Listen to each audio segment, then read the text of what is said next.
Okay, I think, no, YouTube. Am I live? I think I'm live. Okay, so, hey, hello, wonderful people of the internet. Welcome back to another episode of Leos Labs. We're going to start with some bookkeeping. I'm sorry, we're going to start with bookkeeping. Usually, I like to make it so that the live streams on YouTube are just like pretty much the concept that video is talking about. I don't like to dive too much into other details, but today we're going to start with some bookkeeping. So I meant to do this stream last week, right? But I didn't do this stream last week. Why? Because the code was super sticky, and I don't like doing super sticky code on stream. I don't know how to describe that. It's just that, like, you know, if the stream is about like some Vulkan stuff or some like deep like metaprogramming stuff, I don't want to talk about that too much because it's just too in the weeds, and it's also very difficult for me to be able to stream that content while also doing the work, right? Because, you know, half my mind will be on doing the stream, and the amount of energy that I can put into actually getting decent work done is hard. So I have not been, like, when it comes to streaming that type of stuff, I typically just take a step back and I say, hey, let's get the work done, and then let's showcase it on stream. So today, I do have some stuff I want to showcase. I don't know if it's gonna work. Basically, I wrote everything I needed to do on Friday, and today I'm sitting here and wondering, is it actually going to work? Are the tests going to pass? So today, hopefully, we'll start doing the tests. We'll not do as much rambles, and we'll get some actual work done, but it's gonna be mainly checking the stuff that I did on Friday. Let me press this button over here. Yep. Hello, Paga, and yo, Exona, what's up? What you feel comfortable sharing, we're grateful to learn. Yeah, this is kind of how I feel it as well. Now, when I said we're going to talk a little bit about bookkeeping, there's one thing I want to talk about first. Okay, so I said that on Friday, I spent the whole day doing Quibble work, right? But today is Tuesday. Now, I've said multiple times before, it's very difficult for me to work on the weekends just because I've got a kid and I have to take care of the kid, blah, blah, blah. But let's talk about what happened on Monday, okay? So Monday, and earlier today, actually, in the entire morning, I spent the entire time just scripting. And when I say scripting, I don't mean like Python scripting. I mean like making scripts for videos, right? And I started etching out kind of what I want for my content coming out in the next few months, in particular until December. And I have a couple of videos that we knew were on the docket. So basically by the end of July, I don't know if I'm going to hit this, but I'm going to try to hit this by, let's say, August 1st. I want to put out a video called This is a Fractal. Basically explaining how the animation engine works, why it works that way, all that kind of stuff. We already had started developing and working on this video, but I took a step back when I was just getting so many seg files in Julia. I decided to rewrite the entire thing in C, and now we're at the rewrite everything in C side of things, and it takes longer than I expected, but we're basically there. Like, we have the kernels basically able to be run after the stuff I did on Friday, and now I just have to kind of like work with everything else and get all that to work. Cool, so that's one video I want to put out. Then I want to put out a video probably at the end of September, so I'm going to say October 1st, maybe. And I want this to be Why I Quit, right? Which is basically just a video. It's like a more like talky video explaining like, hey, what was going on? Why did I take like basically 4 years between one video and the next? And the type of content I want to make going forward is going to be a little bit different, right? Basically, I want the technical content to remain on stream, and I want the videos to be more like exploratory of certain ideas, or else more catchy and engaging for a wider audience. Like, this is basically what I want to do. I want the videos to be basically watchable by anybody, and for the live streams to be watchable by anybody, but to mainly focus on the technical content that I'm doing, right? That's kind of how I want to do it in the near future, right? Again, I've been calling this approach on stream the Pixar approach, which is to say pretty much everyone can watch a Pixar video, but it takes a little bit of extra energy to understand Pixar research, and that's kind of what I want to do as well. Okay, then I started thinking about other videos that I want to put out, and I came up with a bunch of different ideas. Like, for example, one, I don't know when, but sometime, I thought of a video entitled The Most Addictive Website on the Internet, right?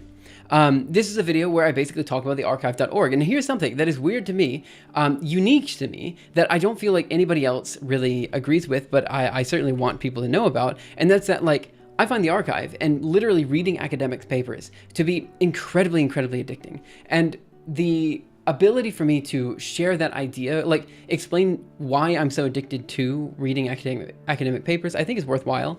Because, like, you know, I don't know how to put this, but there's this idea, it was Twain that said it, that basically, like, there is no such thing. Okay, there's probably a whole bunch of people that said it, but the quote that I know about is from Twain, right?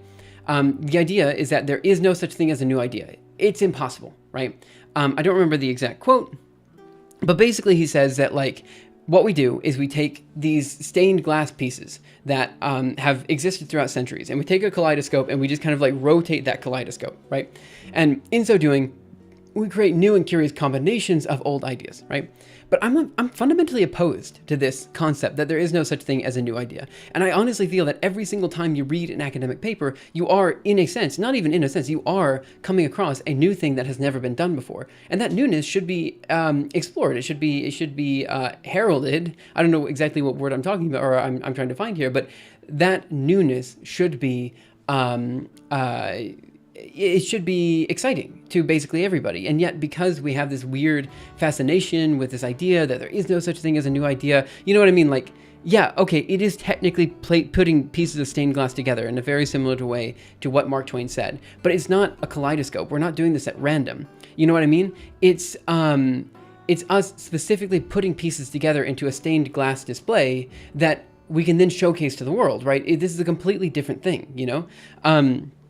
And I really want to explain why research is so engaging. It's the act of expressing yourself in a way that you couldn't before. And for me in particular, as you know, I can remember in junior high, finding papers for the first time and remember and thinking to myself that this is the most engaging medium I could possibly imagine. Literally every sentence is just an explosion of information density in a way that I'd never seen before. And it's just exciting, you know? And even when I talk to other researchers, they don't seem to understand. So this video was intended to be an incredibly visual explanation, like almost a short film, explaining why I think papers are so addicting and why I want more people to engage with that boundary of human knowledge, right? That's kind of what that video was about. Sometime later, I wanted to do another video called Written by Hand, because I realized something else. I know I'm kind of rambling. Give me a second. We'll get to the actual content in just a second. Xenia, by the way, hey Hanif, paper reading, The Illusion of Thinking was actually fun. I really enjoyed it as well. I would like to do more paper reading on stream. Again, I'm a bit hesitant to show other people's copyright on stream. I feel like that's kind of a step beyond what I usually like to do, but we'll see. Okay, so I realized something recently. I don't know exactly how to put this, but I've been getting really into these papers, discussing the difference between handwriting and typing, right? So let me just type this out. Typing versus handwriting, right?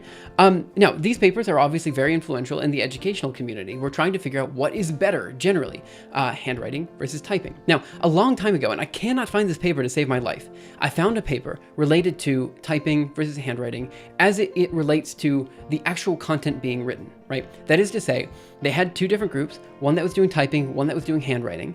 And what they did was they asked judges to see what was better at the end. Like, was the writing from the typing group better, or was the writing from the handwriting group better?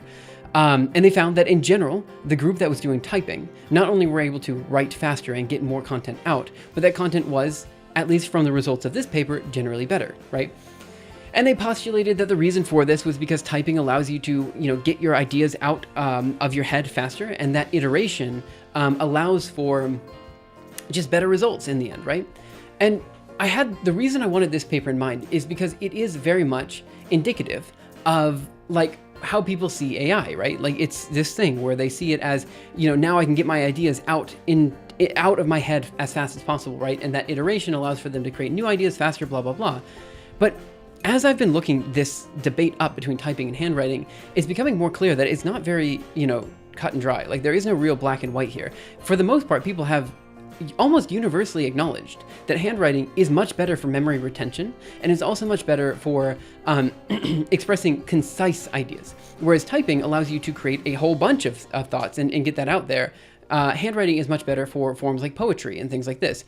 And it turns out that for me, as someone who does a lot of handwriting, I actually have begun the process of writing my book, which is a long poem, written entirely basically it's a long poem.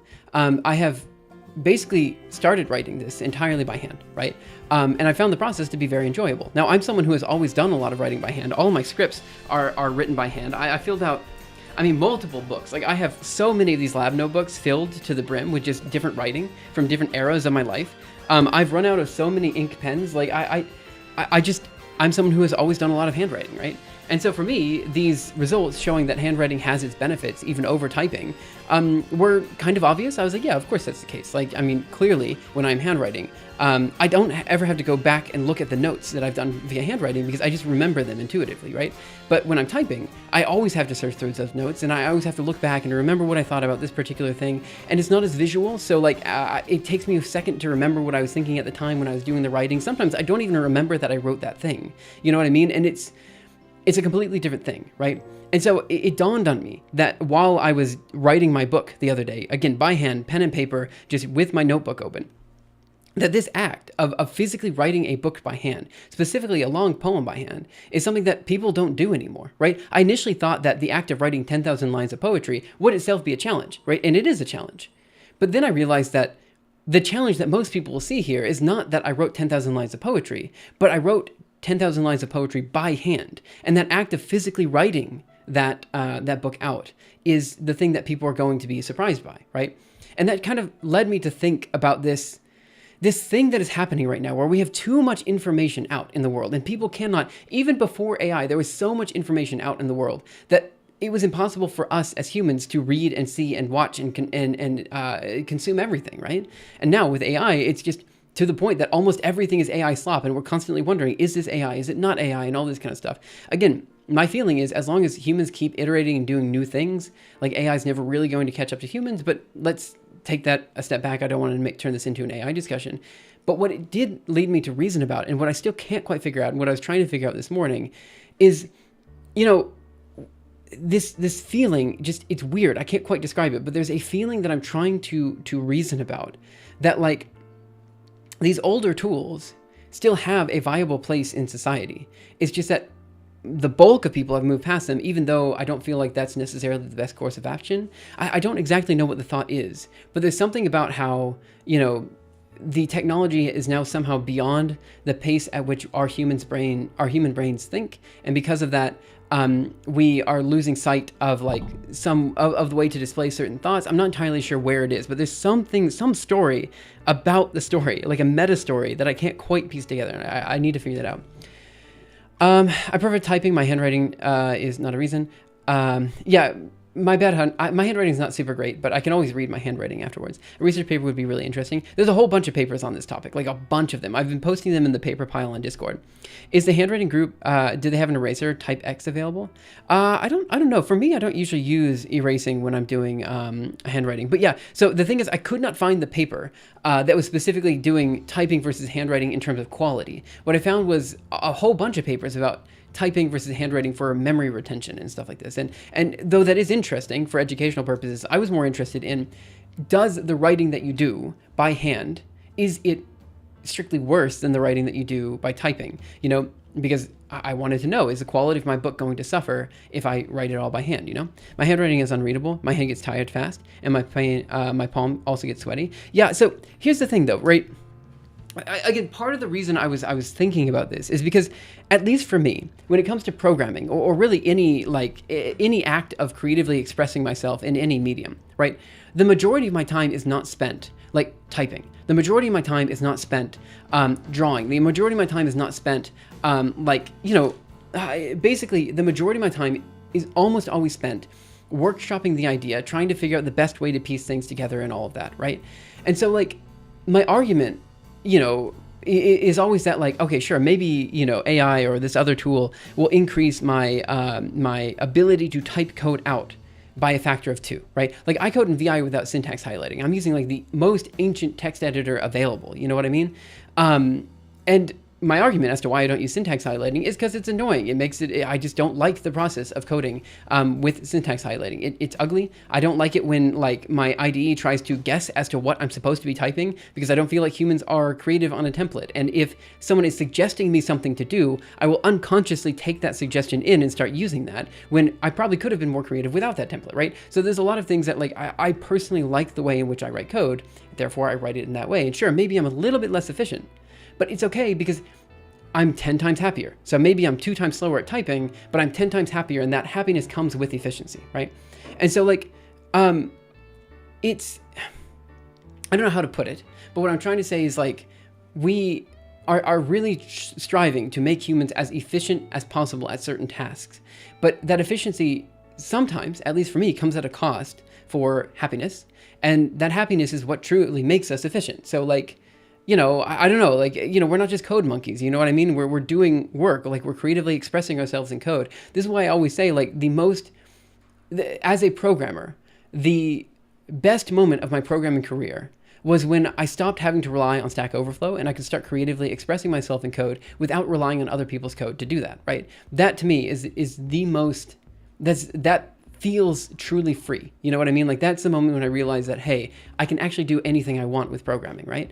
But a lot of people, it takes them years to get over the Stack Overflow phase because they're just so reliant on the tool, And I guess what I'm trying to say is that, like, sure, okay, copying code from Stack Overflow is more efficient, right? Using AI is more efficient, but is this actually going to like increase your overall throughput? And we're finding nowadays that, like, okay, yes, it does technically make you faster. Like using AI will technically make you faster at typing and getting that thought out onto the screen. But in terms of like the number of PRs and issues and stuff that have been created due to AI and because of AI, like this is actually is not a significantly large increase. Like we're talking about 5% increase at most in terms of like efficiency for larger projects, is mainly useful for like the iteration phase when you're like just getting started and trying to figure things out. And for that reason, yeah, I could totally see AI for this. Anyway, I don't know why I'm exactly talking about this. I just wanted to say that like it was a very interesting thing that I've been diving quite deeply into, this concept of like what tool is actually best for each job. And I still stand by the fact that I think for writing poetry, simply pen and paper is probably, at least for me, the most efficient way to write poetry, right? It feels more natural. I can take a second, reason about what I'm doing, and I can carry a pen and paper around with me, whereas I don't always have a screen, sure, I have my phone, but writing on your phone is just not, it's not an enjoyable experience in any way, shape, or form. I'm 3 minutes in the past. To me, typing feels better because I can edit what's already written easier. And I've solved it for myself on a piece of paper using a pencil instead of a pen. That's fair. All this talk about efficiency reminds me of Zoe Bee's video essay in defense of inefficiency. Yeah, so I think maybe this is the thought that I'm trying to eke out here, right? Like maybe the truth is that like humans by their nature are inefficient, but that inefficiency leads to like the ability to like, it leads to new ideas, new creative avenues to explore, all this kind of stuff, right? Like, I guess what I'm trying to say is that like, when reading a scientific paper, like you saw this the other day when I was reading the paper on the illusion of thinking, every sentence is itself a verifiable fact that they must cite in some way, shape, or form, right? That is what the joy in reading a paper is, not so much in like understanding that one paper, though that is enjoyable. It's reading the paper from front to back and verifying all of these statements along the way. Because like as you're reading, right? Because again, this is the picture I always draw, right? I would say that you have a paper, right? Here's your paper right here, right? And then this paper will lead to all these papers, right? And this will lead to these papers. I don't know. There's like a stack of papers over here, and then there's papers over here on different concepts, and this will lead up here and over there and there. The point is that like when you're reading a paper, right, you don't just read that one paper, you're reading it in the context of all the other papers available, right? If you just go to the archive and you pick up a random paper, right? That's akin to opening up a book in chapter 10. You're obviously not going to understand the context unless you read chapter 1 through 9 first. And that process of coming up with your own textbook here and figuring out what chapters 1 through 9 are for you is very enjoyable, right? But there's also something else that I didn't really think about until I was coming up with this new video idea for like the research and stuff that I'm doing. And that's that like actually there's something else going on here, right?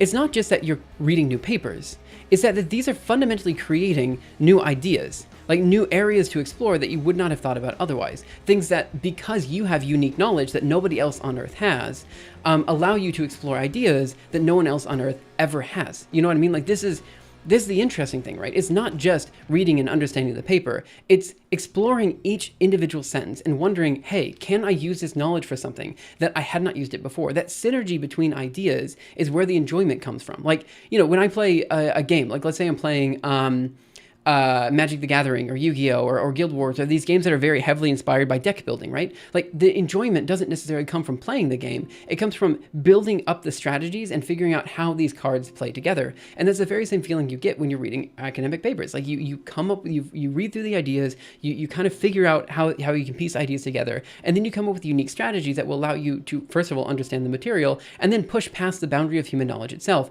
And like, these come from the fact that we are deliberately spending time trying to understand every paper in our own way, or trying to understand every fact in our own way, right? And that transition from, like, there's so much loss in this process, right? When the authors wrote the paper, right, their original idea was distilled into this paper, right? And that transition from their original idea to the paper has a loss, not only in terms of like the ability to represent a thought in language in and of itself is already flawed, but like there's also like a, how do I put this? Not only is the process of converting your thought into language flawed, but the act of collaborating with other people will create new ideas, but will also destroy the original idea, right? And so there's so many ideas in this melting pot that is a paper. And then when you read it, you also are losing some information that was coming from the original idea.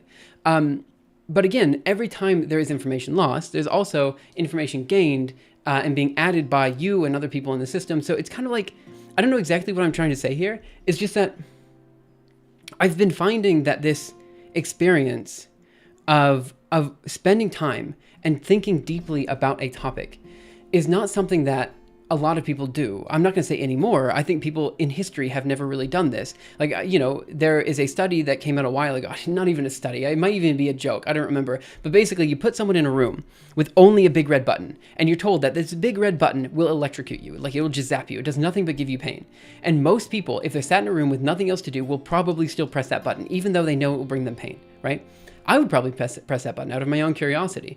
But a lot of people interpret these results to say that we as humans are just, in a sense, not incapable, but we find it uncomfortable to sit with our own thoughts, Whereas me, I love sitting and thinking and reasoning, and this is like my favorite thing to do. Just sit, nothing else going on, and think deeply about a topic, right? That to me is one of my favorite and most pleasurable experiences I as a human can do, And I would like more people to do that. That's kind of one thing that I'm trying to figure out how to get people to do.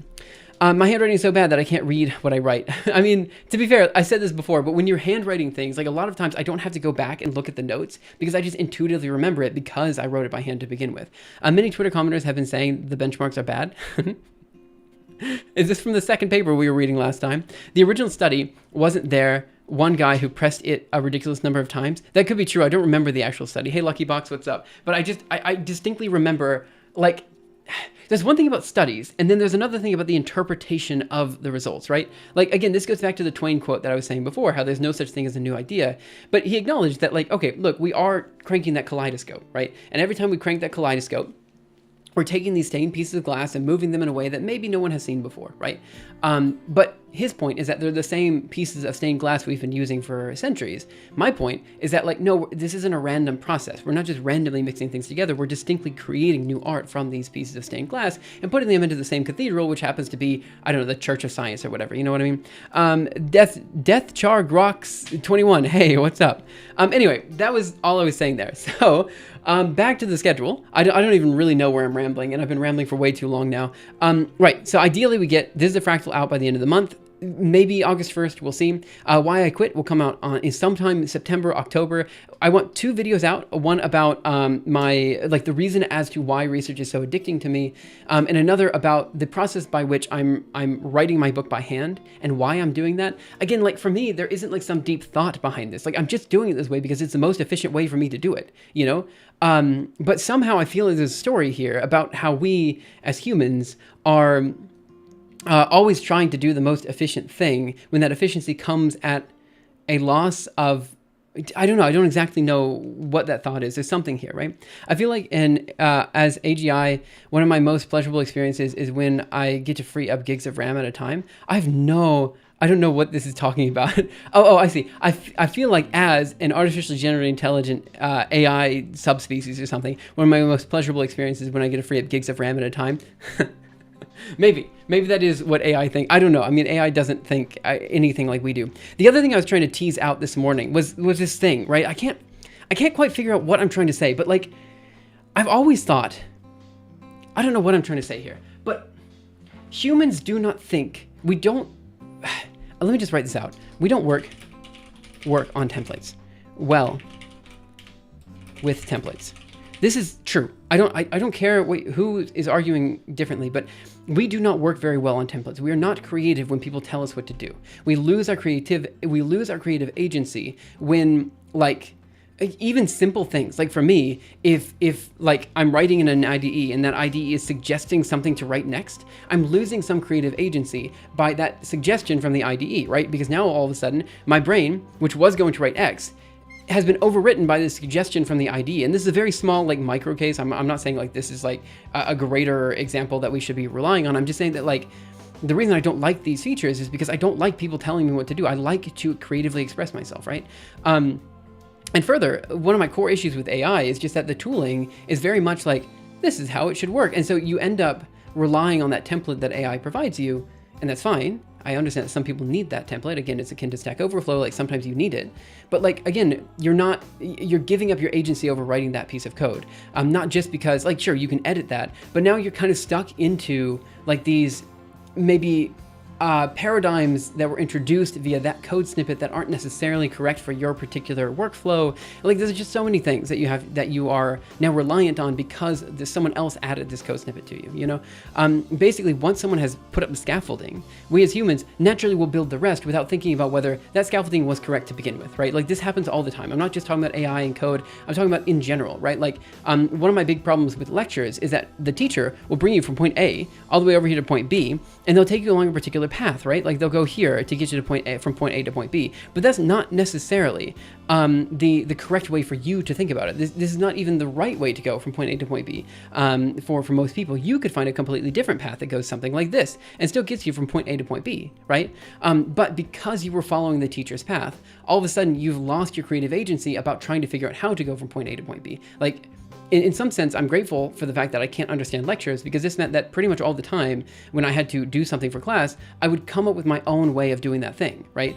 And one thing that I was trying to reason about today is about not necessarily that loss of creative agency, but this weird, it's like this, I always draw it like this kind of, I don't know, what is it called? Metronome between creativity and consumption. So we have consumption on this side, and we have creativity on this side.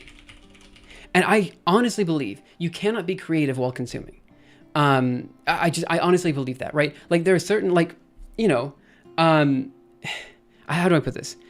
If you consume too much, you're watching too many videos, you're reading too many books, you're playing too many video games. These tropes within that type of content, right? The tropes in the book, the paradigms in the game, whatever it happens to be, become kind of innately part of the way in which you consume that content, right? And so when you start to create that content, you are, whether you like it or not, naturally going to start to rely on these tropes that are not necessarily the right thing to rely on for your particular story, right? But because this is how you've been consuming so much information, and this is how the type of stories that you've been reading, it will come out in your creative process, right? And I'm not saying you shouldn't consume. Clearly we should. We need scaffolding for some, you know, to get to the boundary of human knowledge. Obviously I'm reading papers for a reason, but like there's this, I haven't quite figured it out, but there's something about this back and forth between consumption and creativity that I feel like most people don't seem to understand. And somehow this quote that keeps appearing in my mind about like people who are like AI,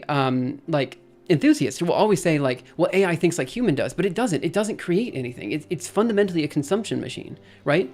And that's not how we think at all. We don't think via consumption. There's no person that ever made a video game by playing games. There's no person that ever wrote a book by simply reading books. There's no person who learned math, physics, biology, chemistry, anything by, you know, like just reading about biology, math, physics, or chemistry. You have to do the work, right?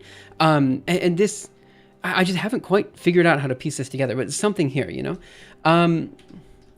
Go for, GPU for 0 to 0. Download RAM used to a joke. So to be fair, I will say something about downloading RAM. The reason I installed Linux in the first place was because my initial computer was Windows Vista, okay? And everyone knows Vista was a little bit rough around the edges. It just was using up too much processing power, so on some machines. To be honest, I was relatively happy with Vista. I didn't hate it. But one of my friends said it was awful, and I believed him. And then he said, hey, one thing that you can do is install Linux. And I genuinely thought that Linux was like this download more RAM thing to make your computer faster, because I knew nothing about computers at the time. And I don't know, like a week later, I was installing Arch Linux on my machine. I didn't really even understand that I was deleting my Windows partition until Arch was installed. It was kind of like this, I don't know, I did not know what I was doing. But yeah, the main reason I installed Linux was because I wanted my computer to run faster. And I really genuinely thought it was like a download more RAM thing that would just make my computer magically faster.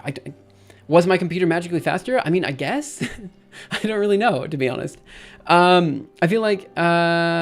but what if it gives you more ideas to be creative? Right, so this is the other thing, right? This is why this concept of a metronome isn't exactly right.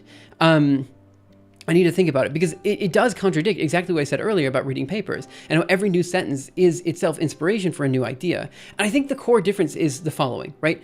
When you're reading papers, you're on that boundary of human knowledge, right? Which means really the only way you can get there is with a template to get from point A to point B, right? That's the only way. And for me, I don't know. I don't know why, but being on that boundary makes me feel like I'm more willing to be, like, to express myself off. I don't know. I don't know what I'm trying to say here. Let's see. I have a sneaking suspicion that very little GPU. We will. I promise we will. How long have we been streaming today? 30 minutes. We're going to move on to the GPU metaprogramming after this. Is this like one of those scenarios where we get getting the professor to rant to avoid lecture? Every one of us did that at some point. What is pGPU metaprogramming? Did I mistype GPU? No, I didn't. We'll talk about that in a second. Looked up, one guy shocked himself 190 times over the course of 15 minutes. Okay, so let's go. Journal, new page before. These were the ideas I was working on today. I understand that probably I rambled too much, and I'm going to have to take down my video on YouTube after this. I've been doing that way too much. I get that. I'm sorry. But, right. Zahira, thanks for following on Twitch. So let's talk about GPU metaprogramming. Okay, so I'm listening to the stream at work. What is the topic of discussion today? Well, we're getting into it right now. Thanks so much for being here. So, GPU metaprogramming. What is this? Why is it interesting? Let's talk. So, I've said this time and time again, and I do genuinely believe this, that in 2025, the only thing that matters for a programming language, like new programming languages to do, even old programming language, is GPU metaprogramming. This is genuinely the most important thing for programming languages to get right in today's era. Why? Because everything runs on the GPU. It's not just your graphics, right? Graphics processing units. It's not just that. Every supercomputer, the fastest supercomputers in the world work on GPUs. Pretty much all your rendering works on GPUs. Part of the reason why Apple M1 chips are, the Apple Silicon chips are so powerful is because they allow for blending between CPU and GPU workflows.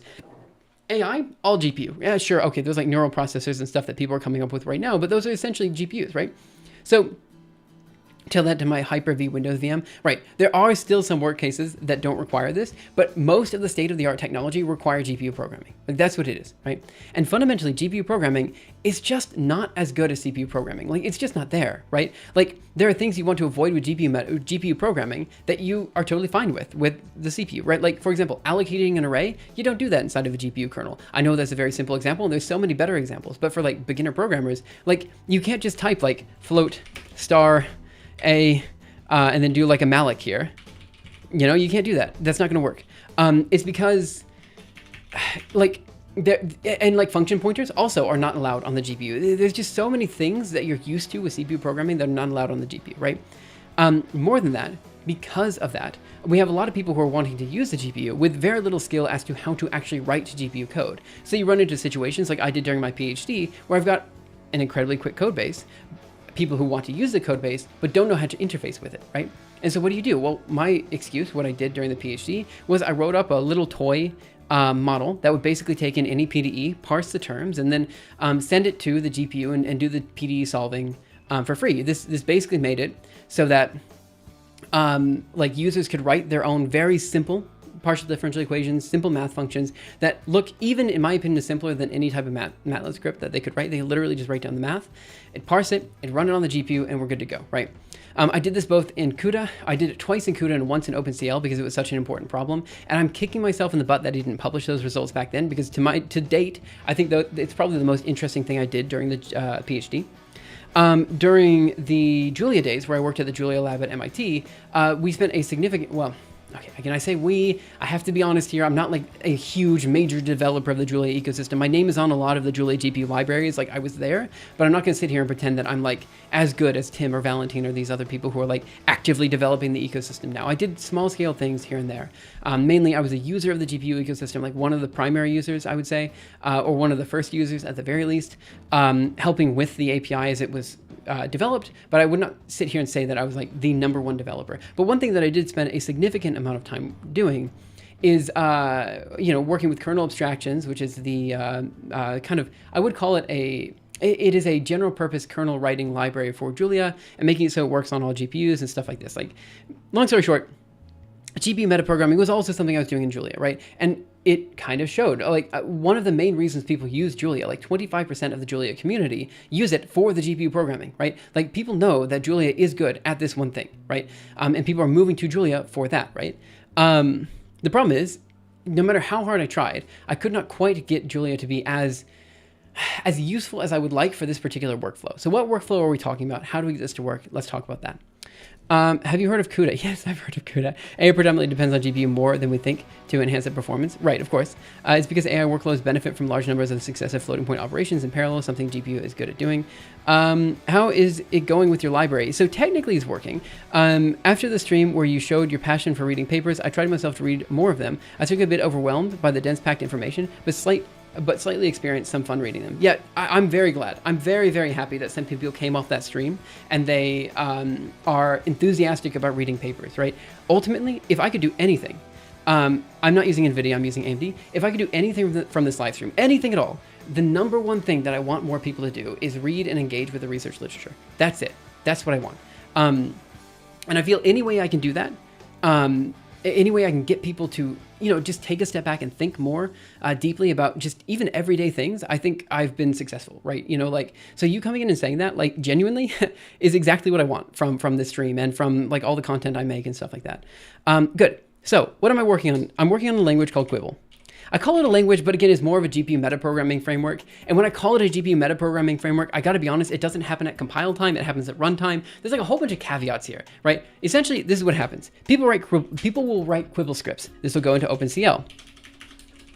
OpenCL is the open compute language which will then run on basically any GPU/CPU, okay? Basically anywhere, right?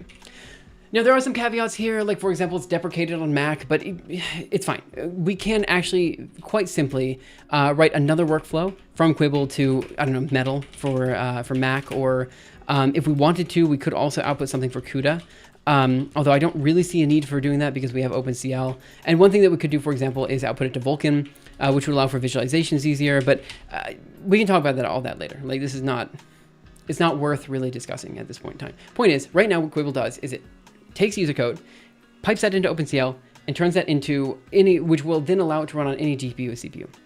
Metal compute shaders, I think, are much more powerful than people give Metal credit for. Oh, 100%. Like, there's a reason why kernel abstractions boils down to Metal and not some sort of OpenCL thing. Like, Metal is actually quite good for this type of thing. Now, I will say that using a dedicated compute API has its advantages, for example, over Vulkan.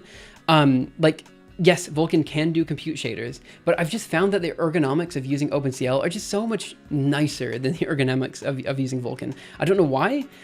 In principle, they should be boiling down to very similar code, but somehow just both in terms of performance and usability, OpenCL still is much better for me than OpenCL is still much better for me than using Vulkan. I don't know why, that's just how it is. So how does this work?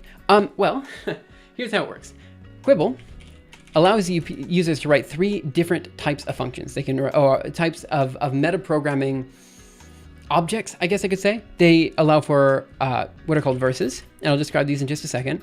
Stanzas and poems. Now, is this the correct terminology? No, I should probably come up with better names, but this is what it is. Right now, I've just called them verses, stanzas, and poems. Verses are essentially like, they're essentially functions. That's what they are.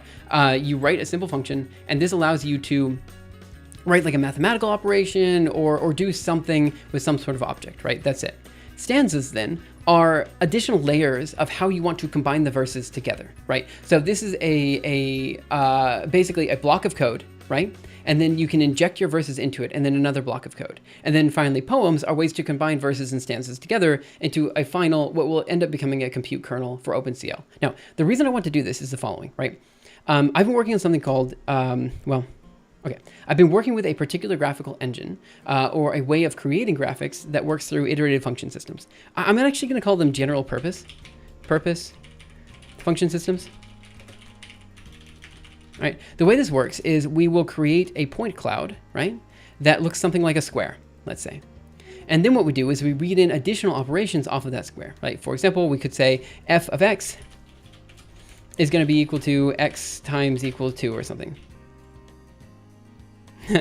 Times equal to 2. That's f of x. Let's do this differently. Let's do it like this or something, so it actually looks like a function, maybe. Something like this. Okay, there we go. Cool. That's what it is. Something like this. Maybe there's like a return value. It doesn't really matter, right? So what this will do is it'll take our square and it will very simply make it twice as big in this direction, right? It increases its size. Cool. That's very easy to do. The problem is that the generation of this point cloud is usually done via an iterative function system. Now that iterative function system is basically let's do f1 of p is going to be equal to p plus a over 2. f2 of p is going to be equal to p plus b over 2.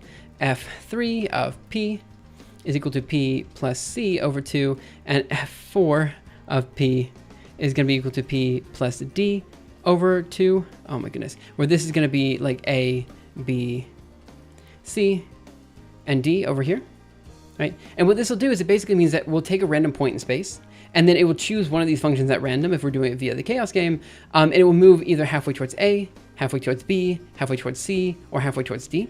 And then we iterate on that. Every iteration, we take this point and we move it on the screen, right? And not only do we move it on the screen, in an ideal case, we also splat that onto the screen. So we move it to this new location, let's say halfway towards D, and then we put that onto screen. Now the problem here, which I think most people can already see, is that like, well, okay, if we're generating, let's say 10 million points, and we're outputting an array, or outputting that onto an image array that's only, let's say, 1 million pixels big, we got two things happening. One, we have to histogram them all to screen, which is kind of an annoying process for the GPU. But two, well, we have an issue, right? What we need to do, ideally, is we move this point, and then we do this function off of that point, right? So then we multiply x by 2, moving it over here, and that's the point that we then splat to screen, right? And then we take this original point and we create a new point in the generating function, right? So basically we have this weird case where we've got to do the generating function every step, but then in the process of doing that generating function, we also have to implement additional functions in the middle of that, right? And so this is why we need this verse versus stanza dynamic, where you have verses, which are basically the chain of functions that you want to implement to create your final object, whatever that happens to be. And then you want to implement that in the middle of your generator function, which is written in a stanza, right? And so this is kind of how the metaprogramming works here, and that it allows for users to inject these verses in the middle of generating functions so that they can really make usage of like, they don't have to like generate the whole point, the whole object at the start. And again, the reason this is powerful is because by doing it in this way and having the generated function define your square, you can basically define all objects, any object, right? Because in principle, you can define any object based off squares, circles, and triangles anyway. So if you have generators for these primitives, then in principle, you can basically generate any object on the GPU without storing any memory whatsoever. That is to say, yes, you need the output for the image, but you don't need any meshes or anything else, right? And so this is, in principle, a completely mesh-free rendering method that just uses GPU metaprogramming in order to shift all of that, all the memory accesses and everything over to the compiler, so it just does its work. And that's kind of the goal here, is basically to make it so there is no situation where you're going to have to go to memory to grab an object in a mesh or something like that. That's kind of one of the big advantages of doing it this way. Now, I mentioned that we're solving this via the chaos game. That's actually not going to be true in the long run. For the first video, it will be done via the chaos game, but that's actually slow on the GPU for various reasons, and we have to speed it up. We could use high performance iterative function systems, which is a separate paper that came out maybe 5 years ago that would increase the performance a bit, but let's not get into that for now. Long story short, in principle, you know, this should work. It does work. It did work in Julia. It's just that we were getting so many seg faults that I switched over to C. Yeah. That's where we're at. So where are we at right now? Right now we have the Quibble to OpenCL pathway working. We well, not working. I have this implemented and we have to test it. The next thing we have to do after this is basically generate some of these generator functions. So after today's stream, we're gonna have to, one, generate generators. So generators, which are basically squares, triangles, and stuff like that. And two, output image. Output to image. Now, for the record, when we're going down this step, there are OpenCL images, but I'm not intending to use those because there's really no reason to use a texture for this particular workflow, and that's what the OpenCL images are. Basically, textures are, I mean, they sit in global memory on the GPU, right? But they have a read-only cache, which basically means that after you read the texture in once, if you have to continually read from it, it's quite quick. But I don't really need reading speed, I need writing speed, and textures don't help with writing speed in any way. So I'm ultimately just going to be using some large global array in some RGB 888 value. Okay, that was a lot of random nonsense. Metal compute shaders, I think, are much more. My friend tried some 3D modeling. He tried ArcGIS, Unity, but struggled to redo it for Apple in Metal. He's looking for cross-platform application for model building. Any suggestions? I actually don't have too many. I don't have too many suggestions for that, just because I don't really like doing modeling. Like, this isn't something I have been very lucky in that I've mainly avoided meshes my entire career, and I would like to continue avoiding meshes for my entire career. I find them really annoying to deal with. So I don't really have a good suggestion there. BTBAP, thank you so much for following. Really appreciate it. It's all right. I like enjoying streams. Have you seen Next Silicon's Maverick FP64 accelerator cards? That's super interesting. Why are we doing FP64? So, like, the thing is, and as much as I hate to say this, there are so many people who are focused on GPU workflows for AI that it's quite exciting when I see people doing FP64 type of computation, because FP64 is obviously incredibly useful for like scientific computing. But it's not like super useful for AI workflows, which is what a lot of people are doing. Most people are working towards half precision and stuff like that. Hidden costs of compromise. These reconfigurable FP. What do we? I don't want this. This is not what I want, but this is just the one that looked the most promising. I have not seen this. No, I haven't. I should have looked into it, but I haven't. To be honest, I'm always a fan of higher precision. I think higher precision, specifically on GPUs, is always needed in the HPC space. But I also acknowledge that most people don't care about single precision, and for AI workflows in particular, people are going to half, even like, not even half precision. What's quarter precision? Like, people are going like really low when it comes to bits in the GPU space, which I don't necessarily think is great for the long term. I think it's only great for the short term when we're so focused on AI. But it is what it is, you know. Like, it is helping technology in some ways. It has the ability to accelerate any program by linking your program to their libraries rather than CUDA. Could you give me a link to that one? Oh, I guess you can't in YouTube. That is a very interesting claim, and I would like to dive into that a little bit in more detail. Yeah, how does it increase the performance of any program? By linking your program to libraries rather than CUDA. Oh, there's one other thing I want to say. Yeah. So that was all said about the animation engine and all this. I'm so sorry, guys. I'm so scattered. There's a couple reasons I'm so scattered. One is that, like, I've been thinking a lot about random things, but the other thing is I'm just tired, and I've been constantly tired for a very long amount of time. Again, my kid is still not sleeping through the night, and he's almost 3 years old now, and it's been 3 years of very difficult, like, just very difficult, like, sleepless nights and stuff. So is higher precision more useful for training because backpropagation is more vulnerable to quantization? That I'm not entirely sure.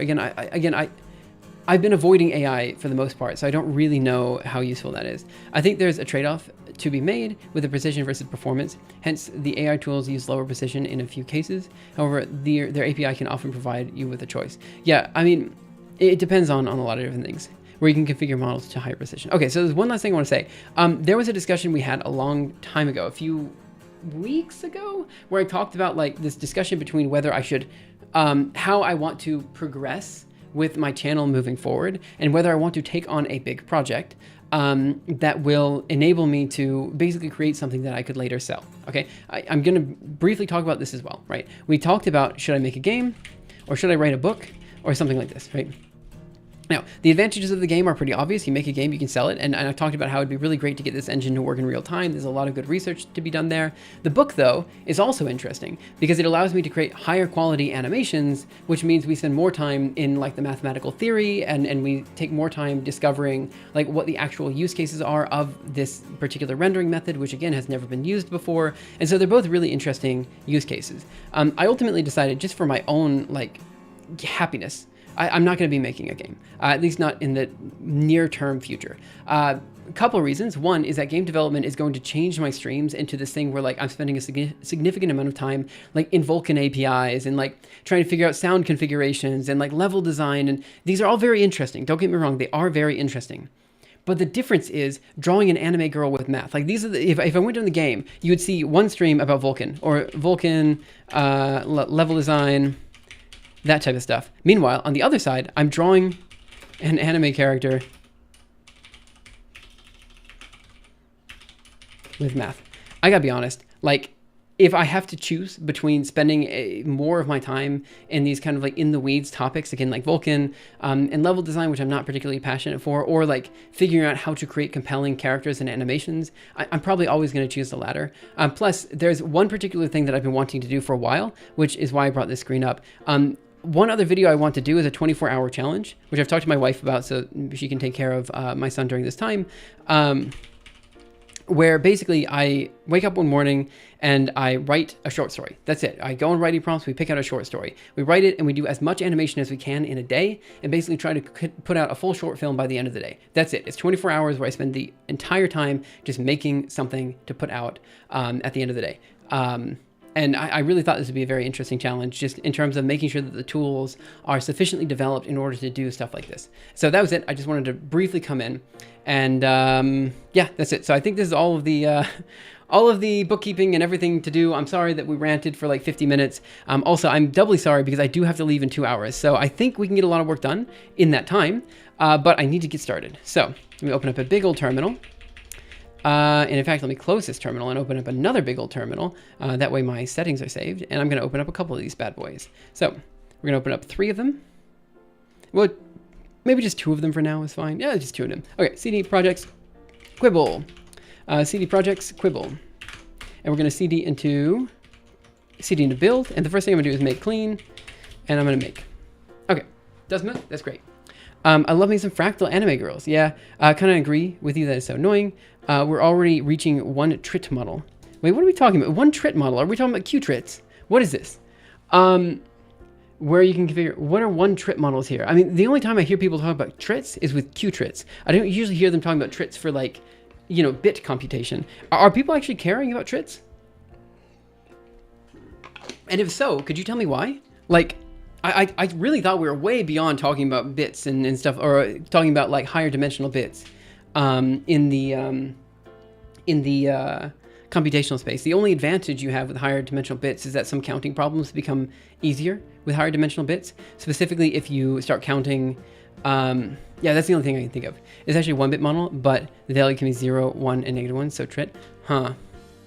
Maybe I'm missing out on some of this key research that I don't really know anything about. Yeah, why would you want 1 bit? Is this for, I mean, this must be for some ML workflow that I'm just not familiar with. Okay, so let me do bin, Quibble. Oh, hey guys, let me show you something. So there's something called CLinfo, okay? All right, what this does is it outputs all of your available devices to run OpenCL on. This is great, but it's a lot of information. So what I said was, hey, let me create a new command that's called /bin qbinfo, okay? Now, you're going to see something weird in just a second, but I'm going to explain what this was supposed to be. Literally all it was is a way for users to quickly identify what their core platforms are and what their core devices are so that they can choose what device they want to run on. That's it. That's what this is for. So, qbinfo. Let me scroll up a little bit and show you what the output is. The output's quite clean. It says platform 0 is Intel R OpenCL with my CPU. Platform 2 is parallel processing with GFX 10031 and 10036. To be honest, I really should do a better job of displaying this information. One is my GPU. The other one, I actually don't even know what this one is. But for me, to do the GPU, I need to do platform 1 device 0. And to do the CPU, I do 00, right? So that's what this means. Now, you'll notice I've been doing a lot of stuff with ASAN recently. Again, I don't know if it's if I'm pronouncing that correctly. But essentially, I'm getting data leaks, or I'm getting some sort of memory leak, right? That is not my fault. That should be the default output of CL. I hate the tools are too verbose off the bat. I agree with you completely there. I should have a better... I think there's a way to make it so OpenCL CLinfo just produces this information by default, but it was easier for me just to write a new command, which is qbinfo. It's like literally 100 lines of code. In fact, probably CLinfo, I probably would do -h. Do I do verbose? No, I want to do usage is, what's VL? No, that's not what I want. Do I want verbose? I remember looking at this and not seeing, like I wanted something like --help, but it didn't really have it. So I just created my own command and that was what I did. Okay, so what was I saying? So about the memory leak, bin qbinfo, this is not my fault. And actually it was an issue, not exactly this particular thing, but this library was the same issue I was having with Julia. And now I'm wondering if these two issues are linked, and that somehow my specific workflow has, you know, some specific version of the OpenCL libraries via rockm, and that somehow gives me issues where other people don't. And I don't know exactly what the problem is. But yeah, this could also be somehow related to the issues I was having with Julia. I'm not entirely sure if that's true or not, but I don't know. It's just something interesting that came up. So basically, every time I run the code from now on, you will see these 3 memory leaks, which are a direct problem with the allocation of, oh, how do I put this? When you're trying to figure out what platforms are available on your system, that's where these memory leaks are from. I don't exactly know why they're there, but it's basically only when you're trying to populate the number of platforms that you're working with. So basically, from now on, you will see some memory leaks when I'm writing the code and running the code, but these memory leaks are again, not something I can directly work on. I went ahead and created an issue on the appropriate library, or what I thought was the appropriate library on GitHub, so hopefully people are going to fix it. Try using a VM to test with the latest kernel. Yeah, I could do that too, but what I did is I just sent it up to the people, I just sent it to the rockm libraries on GitHub, and I said, look, this is the problem I'm having. Have at it, they'll figure it out, and then they'll tell me if I just update, it's fine too. I didn't want to dig too much into it. I've got other things that I want to work on, you know, and I spent all morning on Friday working on this. So, okay, so what's the issue? What do I need to do from here? So as of last Friday, in principle, we have the ability to generate OpenCL kernels via Quibble, which is great. Let me show you what those kernels look like. So let me go into VI. See, this is why I do struggle a little bit writing code on stream. So VI source, and then what am I going to do? I want to go into, I think it's going to be actually test, and then I want to do program test.c. I want to move down here, and what I want to do is I want to print out the program. So I think it's just qb print program, and I want to do qp2. I think I'll do it down here before freeing. So qb print program, and we're going to print out qp2.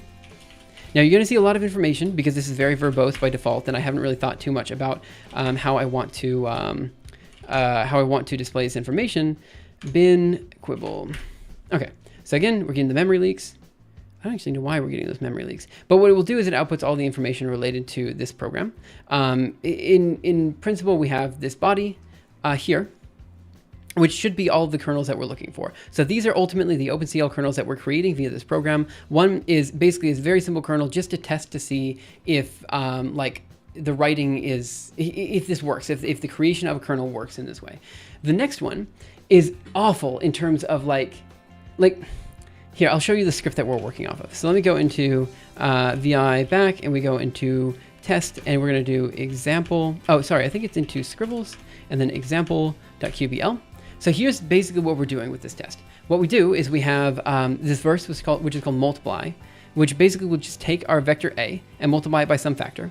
Then we have stanza check. What this does is it says C is equal to A plus B. It's a vector addition. We split up the stanza here, and then we say C is going to be equal to something plus 1, right?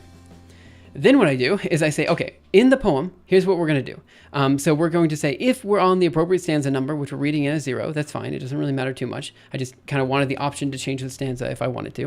We're going to do a stanza call of this one. In that, we're going to inject a verse call, which is multiply here, and then we're going to do another multiply after here, right? So essentially what we're doing is we're taking the stanza, and we're saying in the middle of the stanza right here, we're going to add this verse, right? Cool, that's great. The only problem is, I haven't quite figured out what I'm supposed to do with the spacing here. So as we go into, and we look at the body of this actual OpenCL program, you'll notice that it looks kind of a little bit ugly. And that's simply because as we're expanding the multiply verses and stuff like that, I haven't quite figured out how to do the, like how to append 4 spaces to every line of the verse and stuff like that. I think I could do it by basically taking every like line ending character like /n and then converting that to like /n with a couple extra spaces so that it does the white space correctly. But I don't really care so much about white space for now. That should be the default of OpenCL. I hate tools that are too verbose. RAM is cheap these days. A few bytes just for the platform check is no problem. I think with Valgrind, you can write and ignore files so that you don't need to see these leaks anymore. I agree. Specifically CPU RAM, no one cares about. Like, obviously, if this is a problem with like GPU buffer overflowing nonsense, fine. That's something that I would care about. But here, meh, it's not okay. I don't really care that much about this. So, long story short, this looks ugly. I get that looks ugly. It's fine. We just need to move on. But the good news is it is actually the correct code. I think this should technically run in OpenCL. So what I need to do now is I need to work with basically the API that I wrote on Friday and make it so that we can actually run this kernel. And once we can run this kernel, we should be able to we should be good for today's stream. That's kind of all I want to do. Off-topic question: any opinion, insight on wafer scale engines? Here's the thing: I've read about these wafer scale engines. I don't really understand what the point is. Maybe I need to learn more about them. But like, I'm missing something, right? What is the advantage here exactly? Let me just give me this in Wikipedia. Ah, it's for Pete's sake.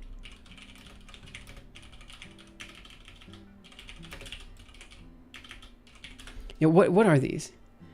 Wafer scale integration. Oh, it's not even on Wikipedia. Okay.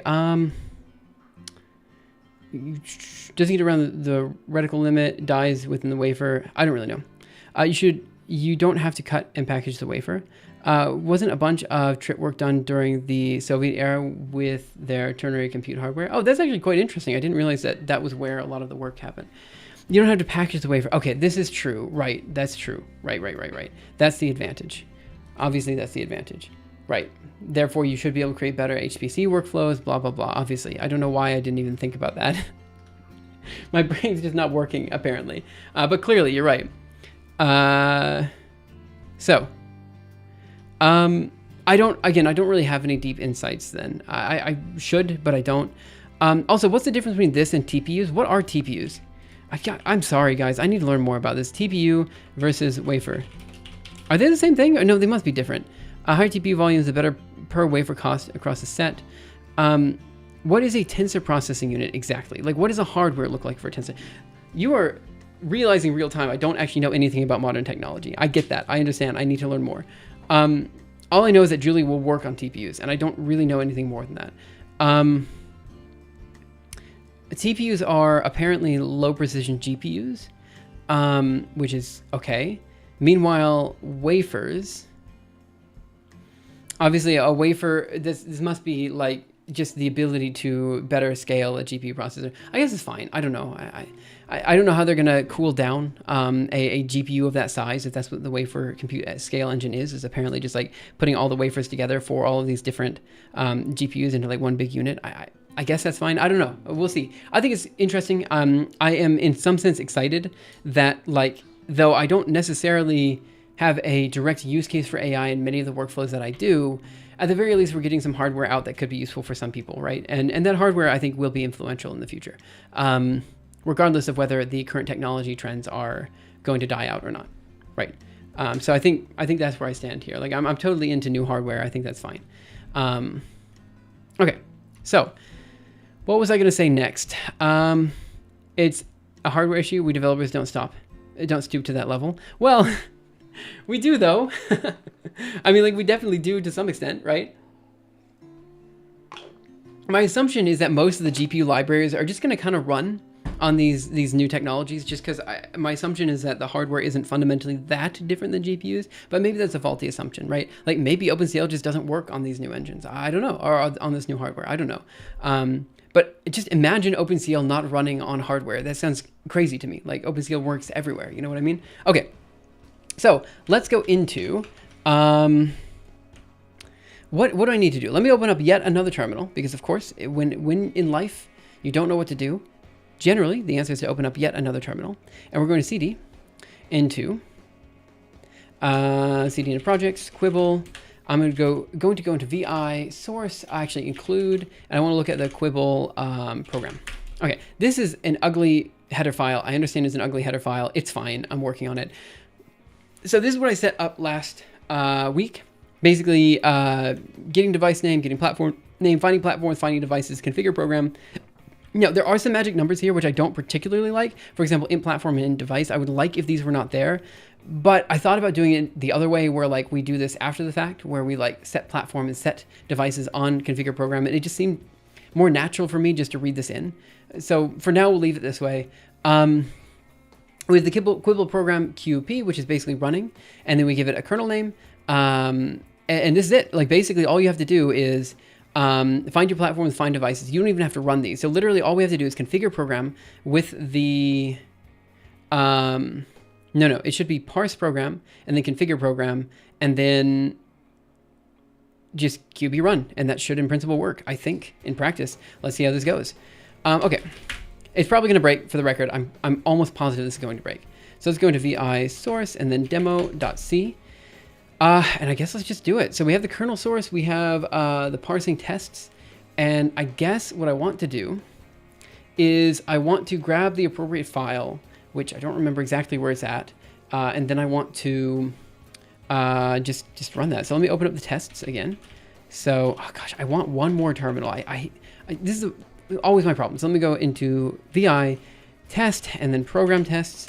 And let me see what I'm doing. So I'll go down here and parse, I believe is the word I'm looking for. Parse program, and this should take a file name. Perfect. So we're gonna do the same thing here. Bam, grab this file name.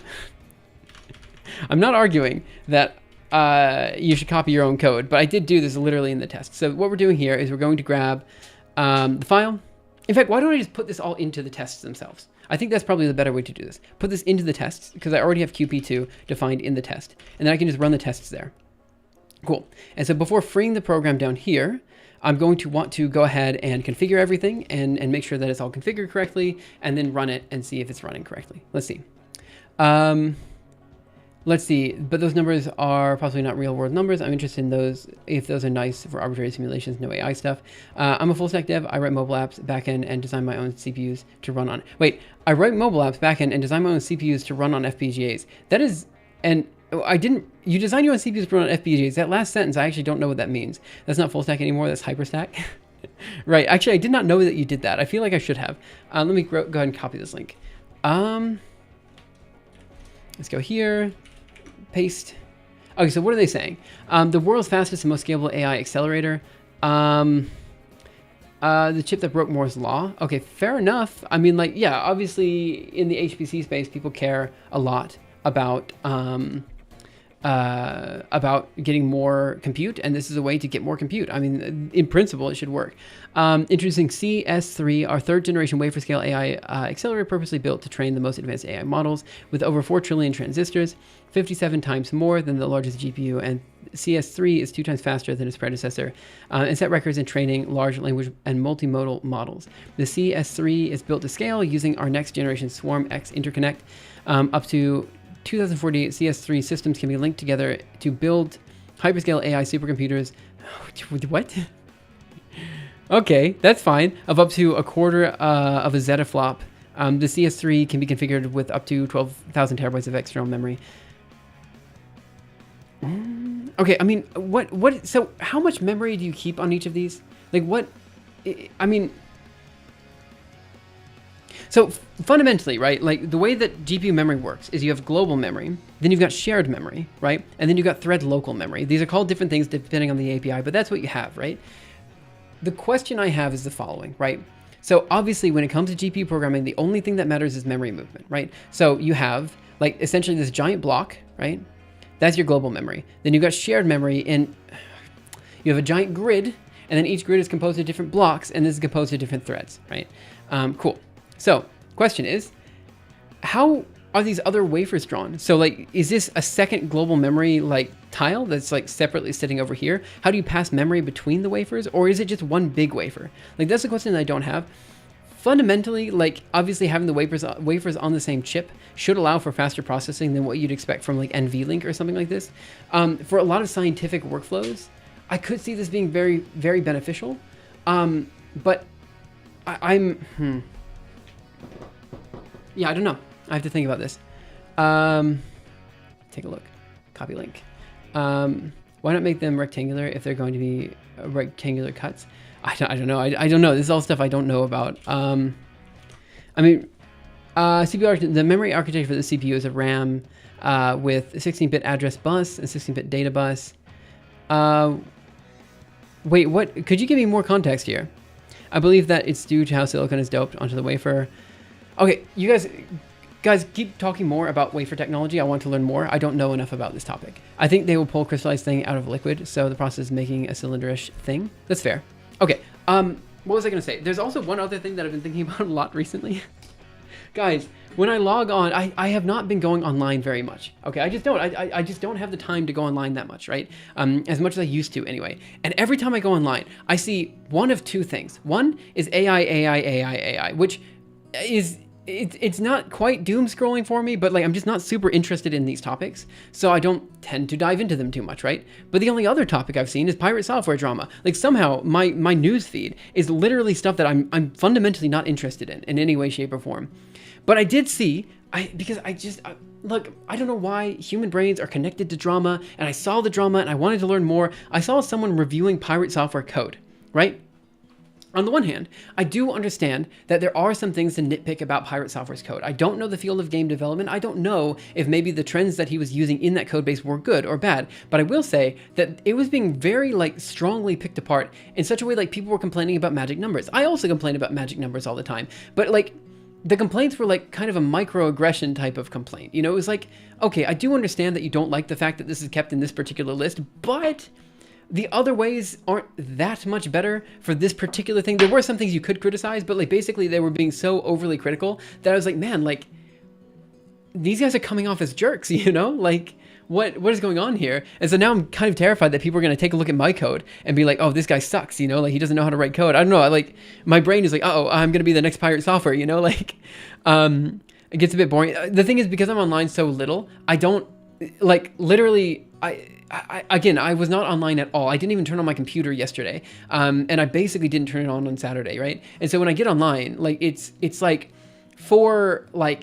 it's for something, you know? So I'm not online enough that I get this drama. And so like when the drama comes in, it's like, it's probably boring for you guys, but it's still new to me. And so like I'm looking at it, I'm like, wow, okay. I'm learning more about the scene of Twitch software development that I'm a part of, you know?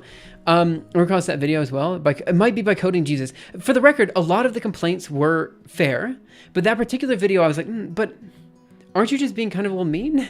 Also, like I didn't like his personality. There was something about that particular video. Again, I think we're talking about the same one from Coding Jesus. I think it was probably from that guy. I remember him introducing himself in that way. I just didn't like. It was like, you're just being kind of a pompous jerk about someone else's coding abilities. Like, I understand, like, also probably Pirate Software is, like, claiming he's, like, a professional programmer. But, like, don't pick apart. Like, it's fine. Like, let him learn, you know? Pirate Software completely passed me. There was drama. Yeah, a lot of just weird things. I don't like Pirate Software either, but a lot of this just hate brigading and the inability to understand what just works and what doesn't. Right. Like, for me, I do understand. Yeah, there were some trends that I probably wouldn't use in my own code base, but I'm also one of those people that says, if it works, it works. And like fundamentally, an array versus he offered a suggestion that was completely unreadable to me, right? He was like, magic numbers suck. You should use this. I'm like, I understand that magic numbers suck, but also what you just did is worse, you know? So like, I'm trying to give you the benefit of the doubt, but it is not readable what you just wrote. So anyway, let's see. I think the main point people have about him is that he is kind of sending in lies about things, and you're the opposite. So I don't think people will attack you. Yeah, I understand what you guys are trying to say, but still, like, there's a fear, you know, a deep fear way down in my gut. I don't know how to describe this, but like, you know, when you make content online, your persona, the way in which people like consume your content, but the way in which people see you as a person is very much important, right? Like, you know, I don't know, a good example of this is Ludwig. I don't really care about what like Ludwig is doing, but I see him as a generally good person, which is why I tend to watch his content. Same is true for Michael Reeves. His content, okay, Michael Reeves is not exactly in this case, because Michael Reeves actually genuinely has the best content on the internet, and I stand by that opinion. It is so good. But he only puts out content every now and again. And so like I like these kind of like human experiences, and I feel like nowadays everyone likes the human experiences. Part of the reason I'm live streaming now is because I really do genuinely feel there is merit to expressing yourself as just a person existing in the world. You know, like there's something about like having a human connection that somehow is missing post-COVID, and I feel like being able to help people form that human connection, I think, is very important. I don't know what I'm trying to say here. The point is that like having core members of my community turn on me sounds devastating. You know, I don't know how to put this, but if someone came on my chat, like one of the old school people, like let's say JSPP or someone who I haven't seen in years, if they were to come in and they were to say, actually, you absolutely suck for these reasons, I would be devastated. You know what I mean? Like, they understand my level of programming. Like, I'm not sitting here pretending I'm some sort of like saint of I'm some god of programming. I'm not. Like, I've worked at MIT, I know my stuff, but do I know my stuff as well as I could? No, I don't know what wafer programming is. There's all this stuff that I don't know, you know? It's just that like, I don't know, like it terrifies me, this thing. Like the thought that, I don't know, it's just a very terrifying thought, and I can't fully express into words. If I hear drama, I think about that meme when they asked what that women in Washington, what she thinks about Trump and Musk quarreling, and her answer is, oh, the girls are fighting. Oh, wasn't that AOC? Was it AOC that said that, or was it? I don't remember. The biggest problem with wafer scale is any defect will ruin the entire wafer. With chips, you'll just bin that one defective chip. Oh, I didn't know that. That's actually quite a difficult engineering challenge, like a very difficult engineering challenge, because like chips just break. You know what I mean? Like, you know, the difference between an i7 and an i5 and an i3 in Intel computing, right? Again, this is years ago, but I think it's still true. It's not like people are intentionally making i3 chips. Like that's not, they're not trying to do that. They're trying to make every chip an i7, but unfortunately, just some of the cores just don't work out, right? And they have to block out some of the cores. And if they block out enough cores, it's an i3. If they block out a medium number of cores, it's an i5. If they end up not blocking out very many cores, it's an i7. And like the difference between these chips is not like purposely made. It's due to manufacturing defects, right? And so if you're telling me that like defects will ruin the entire wafer, that's quite scary, at least from my understanding of, oh gosh, how do I get this off? That's quite scary from my understanding of how this chip design works. And again, I'm not a hardware guy. I don't know, but like it seems scary. I also don't know pirate software drama, and frankly, it's way overblown. If you want terrible code, try Yandere Dev. Yeah, a lot of people. I don't know anything about Yandere Dev either. I know nothing. I think the problem is that Thor gives the impression he knows and can do everything, and is never wrong. No danger for you because you're not such a narcissist. Yeah, so the difference between Thor and I, apparently, is that Thor gives the impression that he can do anything, and I give the impression that I can't do anything. That's the core difference, I think. I give the impression that I'm a complete idiot.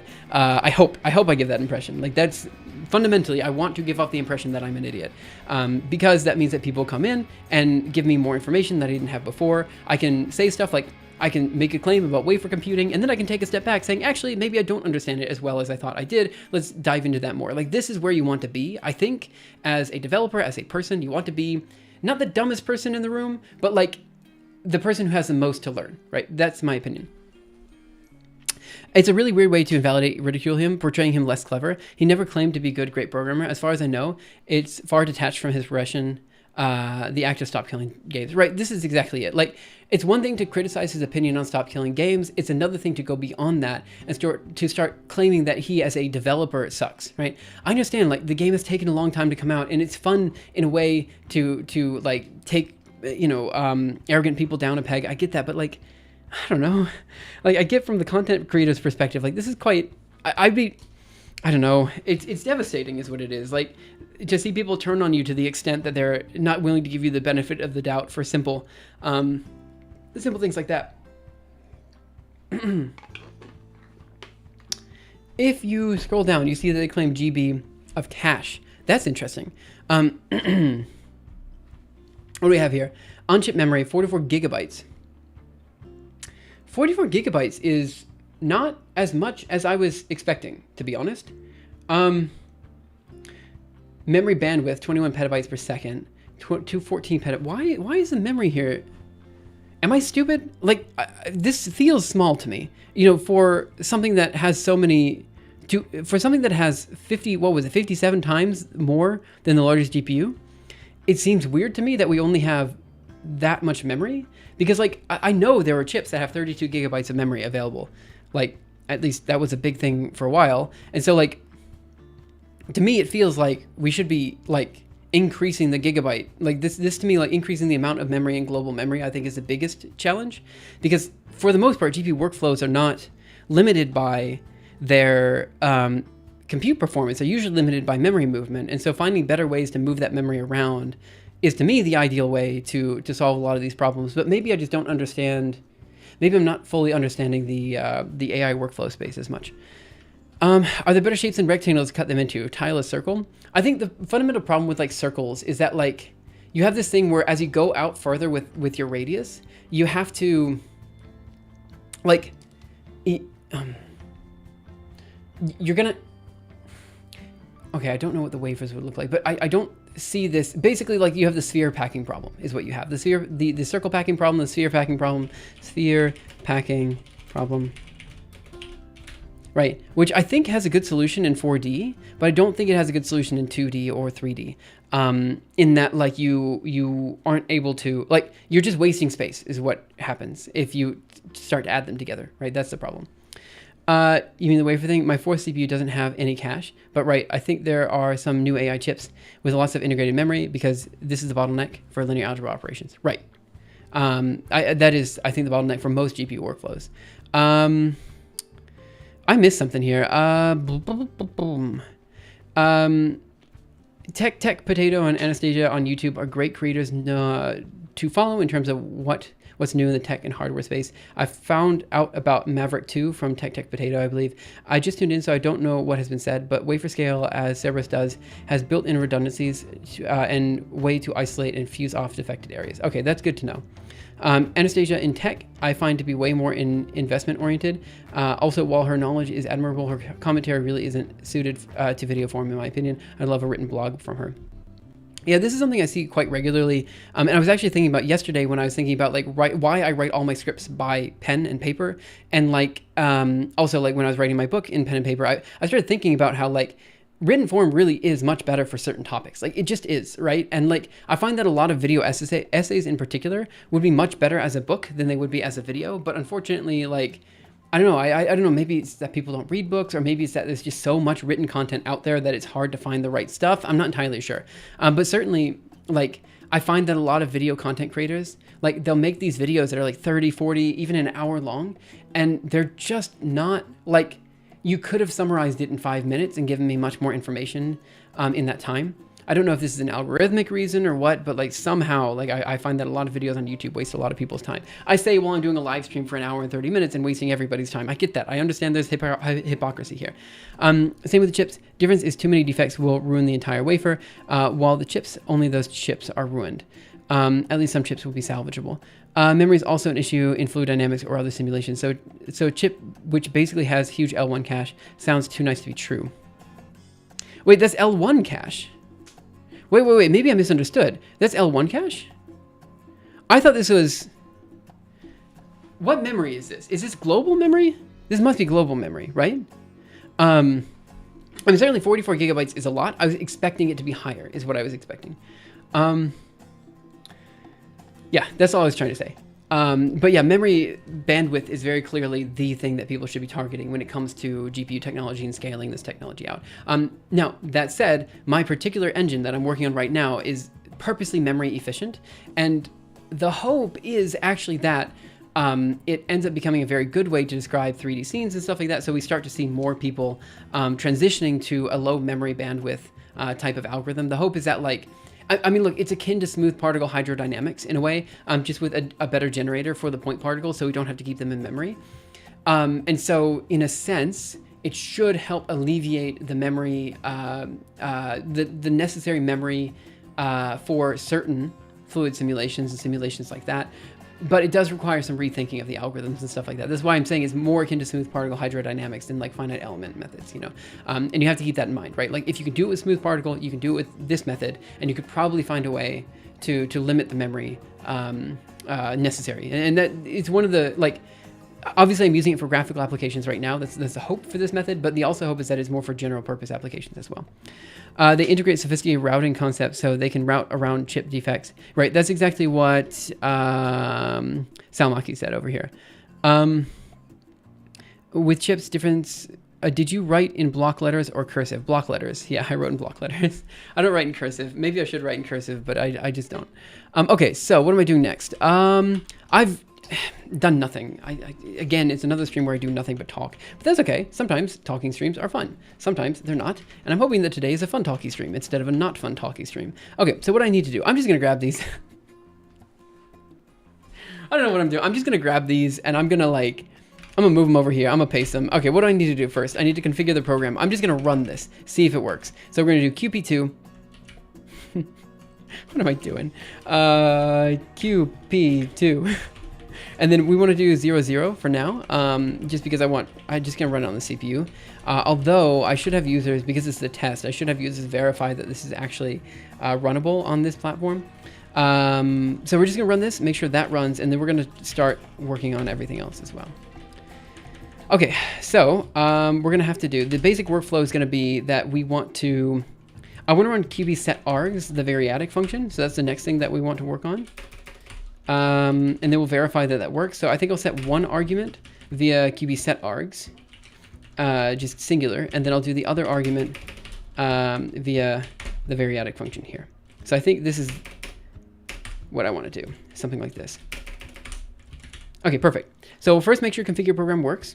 I hope it works. And then next I'm going to set a single argument and then set multiple arguments and make sure both those work. And then we're going to try running it and see what the output is. I think I need to verify, like I need to create some data that I'm going to send in as well. But this is essentially vector addition. That's essentially what we're looking at here. Okay, I know a guy who wrote a SPIR-V backend for Clang, so he could write GPU shaders in Rust. SPIR-V backend for LLVM technically, but neither here nor there. Yeah, I actually, that's what people do in Julia as well. And it is, how do I put this?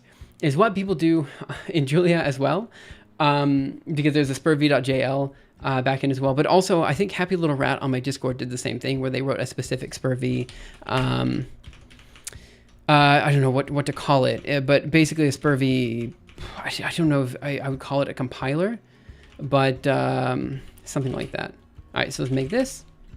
I'm an idiot. It's because I need to go here. I completely lost track of what I'm doing.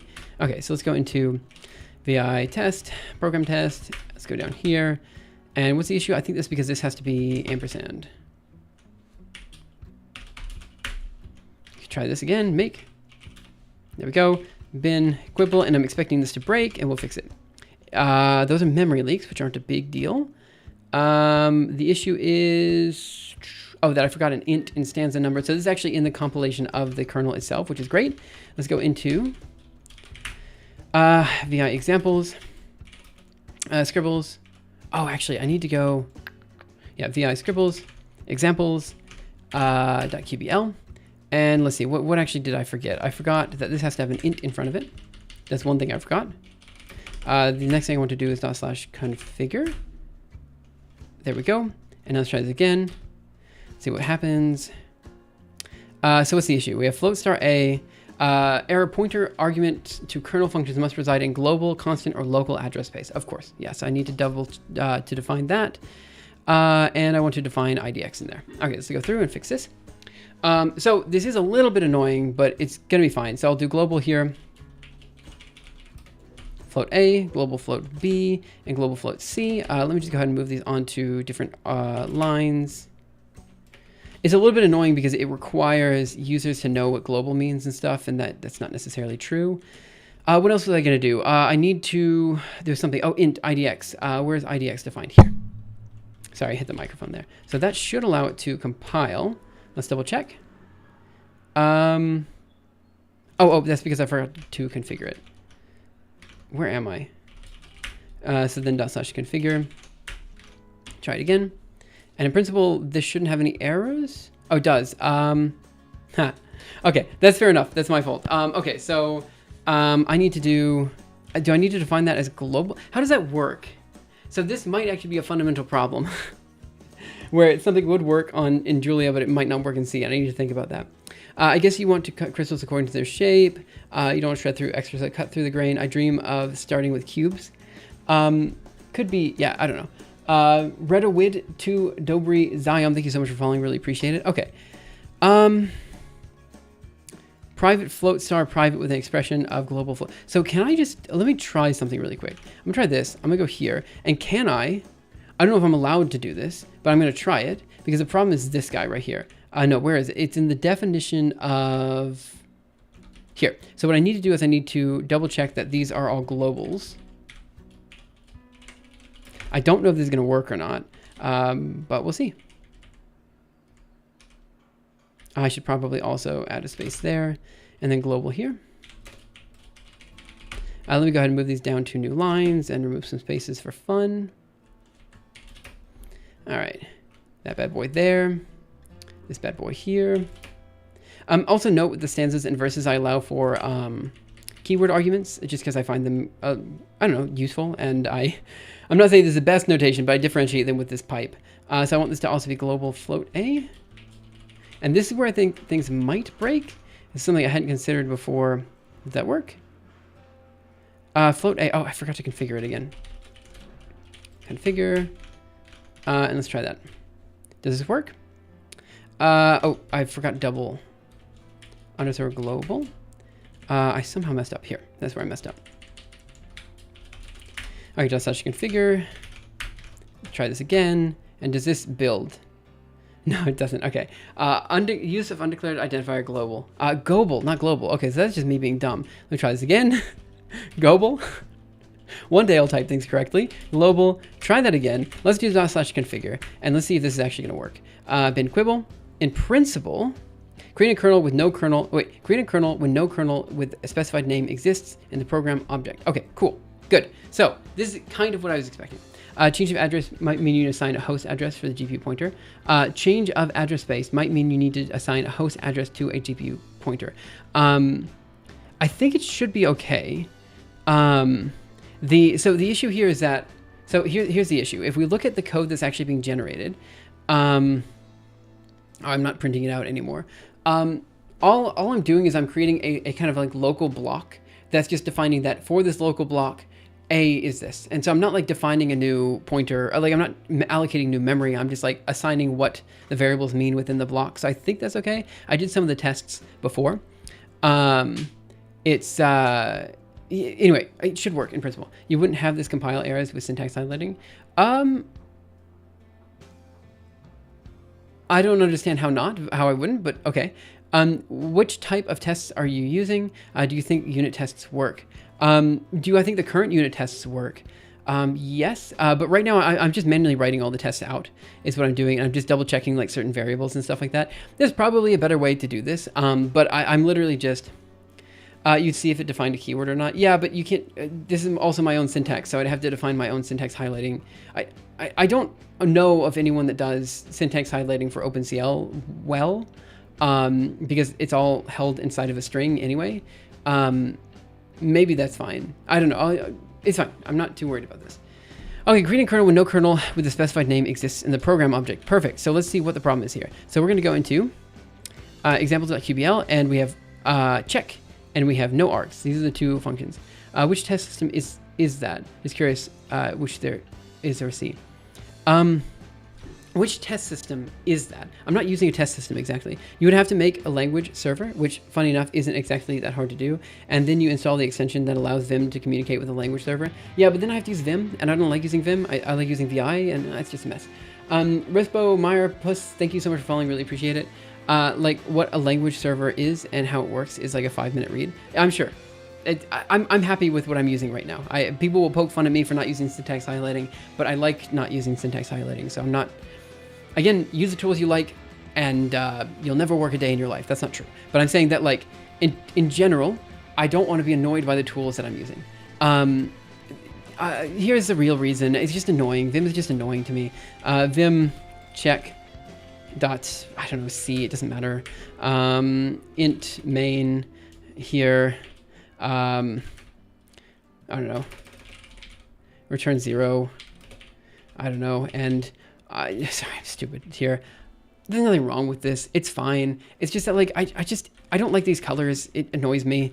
And then like, there's also like just a bunch of other things that just annoy me about Vim. Like for example, here, let me just do this. I'm going to do, I use a comment block, which is not many people do, but I like doing it just so I can have an understanding of what the purpose of the file is at the start. And so I'll do something like this. Oh, sorry. I'll do something like this, and then that, and then I do yank and paste, and I do this, and that, and then I will do this here. And then I do 78A dash. Give it a second. Do you see how long that took? Yeah, let me do that again. 76A dash. I don't know why this takes so long. That took a whole second. And I have to do the same thing here, which is faster on the second one. But why did that take so long? I don't know. I have no clue. It just took a while. And just there's some things that for some reason are slow in Vim and they're fast in VI, and certainly there are some systems that don't have VI available, and in those systems I will use Vim that's modified with compatibility mode on. I don't know. It's just like some little things are annoying to me, and basically like I just have to turn all the Vim features off, and then I'm happy using Vim. So why not just use VI? Yeah, that's kind of where I'm at. Anyway, it takes suspiciously long. True, sometimes is wrong. So there's no real reason. I just like the text editor that I'm using, and that's what I use. You know, I mean, it's the same question. Why am I not using Emacs? Why am I using any text editor? It's what I like using, and if I can get away with using what I like using, I'm going to use that stuff. Adam Fighter, yo, I think it's waiting for input. Then when it's sure you don't want to input more, it then executes. But I typed in escape. So for the record, what I did is the following. I typed in 78A dash, and then I type in escape, right? I don't know why that takes so long. I really don't. Because like basically all I said is insert a single dash, right? And then execute that 78 times, right? Like, I don't know why that takes so long. I'm not switching from using VI because some random person says I should switch. I'm not. I don't know exactly why that takes so long. So it's not waiting for other input because I already pressed escape. So no syntax highlighting. You could try edit from Microsoft, which was released a couple months ago. No syntax highlighting, no Vim motions, but you can use it with the mouse. That sounds awful. Real programs use butterflies, but Emacs has a command for it. What are butterflies? Copy link. What even are butterflies? Oh no. Nano, real programmers use Emacs. Hey, real programmers use Vim. Well, real programmers use Ed. To be fair, I've used Ed before. No, real programmers use Cot. I've never used Cot before. Real programmers use magnetized needle and steady hand. Excuse me, but real programmers use butterflies. They open their hands and let the delicate wings flap once. The disturbance ripples outward, changing the flow of the eddy currents in the atmosphere. These cause momentary pockets of higher pressure air to form, which act as lenses that deflect incoming cosmic rays, focusing them to strike the drive pattern and flip the desired bit. Nice. Of course, there's an Emacs command to do that. Oh yeah, good old CMX and butterfly. Dang Emacs. The magnetized needle and steady hand was my favorite. That one's really good. It's definitely something Linus would cook up. Okay, good. What was I doing? Okay, right. I've got to figure out why it's not working the way I want it to work. So what am I doing again? So I want to go into... Right. So the issue is that as I'm configuring the program, there are some kernels that are not named correctly. So let me just go ahead and double check what we've got here. The first thing I'm going to do is go into, I believe here's my test. And what I want to do is I want to output QP2. So I'm going to do QB print program, and we're going to do QP2. In fact, let me just do this under the configuration. And we're going to do QP2. And in principle, this should print out more information. We're going to do make, and we're going to this. We're going to make, and we're going to run that one more time. Okay. This should output more information, but it doesn't because the configuration failed, of course. Yeah. So DD, we're going to paste it up here. Okay. We're not going to paste it up here. QB print program, and we're going to do QP2. Let's double check the kernel names. Okay. So we're going to do make bin quibble. So output a bunch of junk, and the kernel names are the following. We have two kernels. One is where are we? Oh, it's all the way up here. So we have global float a star. Okay, poem check, that's one. And then the other one is no args here. I think what's happening is that for some reason, this name is I don't know exactly what's happening, but there's something happening where the names are not what they're supposed to be. Ed is a trip. I used it a long time ago. I don't remember anything else about it. I've used them all. I mean, I write in VimScript Deep. I always stay with Sublime. I just like it. For some reason, I feel like Sublime fell off, but I don't remember why it fell off. It's definitely something lines of cookup, magnetized needle, steady hands. That's why I'll install Notepad++ or Linux equivalent. I hate VI motion stuff, much easier to use mouse. It's fair enough. Like it's one of those things that you just learn to love or you don't. VI reminds me a lot of doing sysadmin work on Linux systems in the 90s. Always handy to know. Exactly that. Like, you can almost always be sure that there is some sort of Vim or VI-like programming interface available on any system you go to, right? So if you're going to do like some sort of SSH into another computer, which I used to do a lot, having access to VI was always helpful, right? Because I knew that I would at least be able to write code, right? I won't say anything because I live in Eclipse. VS Code enjoyer, but if Copilot keeps getting insane and stupid, I might just fort VS Code while I can. I didn't think about that, but yeah, maybe. Or give 4Coder another shot. What is 4Coder? I don't know 4Coder. I will say that I know a lot of people who use VS Code and are very happy with it. So I don't know. I don't really know. So let's go into what am I doing with my life? I have another terminal up somewhere. Nope. There. That's not what I want. This one? That's the one I want. So go to VI, and I want to go into source, quibble program.c, and what I want to do is configure. So there should be qb configure. Where are we? Configure program. This is the one I want. So I think the problem is, basically what I have to do here is I have to go through the file that is given to me. I have to go through all of the poem names, and I have to transform them into kernels. That's what we have to do. So the poem name is the same as the kernel name, but I think somehow there's something lost in translation here, so I have to figure that out. By the way, V1 Tamanik Stacker, thanks so much for following, really appreciate it. Okay, so what am I doing next? Oh, I have an hour. Someone in the Handmade Hero community made it. VS Code strikes a good balance to me of being able to navigate with just a keyboard, but still looks nice and has a lot of functionality. Plus, you can use VS Code over an SSH connection, which is insanely powerful considering what my normal workloads are. Yeah, actually, I knew that you could do that, but I find that type of stuff is incredibly powerful. There's also something that people were using at MIT, which was like the ability to share your desktop or something, like share your coding environment via VS Code. That was very useful during COVID, that people used a lot. Okay, so where is this actually breaking? It's breaking at creating a kernel when no kernel with specified name exists in the program object. So this must be with CL create kernel, must be it, and it must be the name. So let's go through here and let's output print f, and I'm just going to do this bad boy and that bad boy, and I'm going to print out the names. So it should be this bad boy there. Okay. And then I'm going to do another printf down here. Here we go. Sure. All right, let's go here, make, run it again. Let's see what we got. So it is breaking here, nothing. There's nothing, there's no name. There's no name? Is that supposed to be the case? Let me take a look at my script. So VI example, what am I doing? Scribbles, example, QBL. So the name of the poem should be no, oh, we should have multiple. We should have nothing. We should have no args, no body, and then we have multiply. But for some reason, and this is something I'm learning now, not all of these are available. What is going on there? So let me double check here. So we should have multiple different kernels.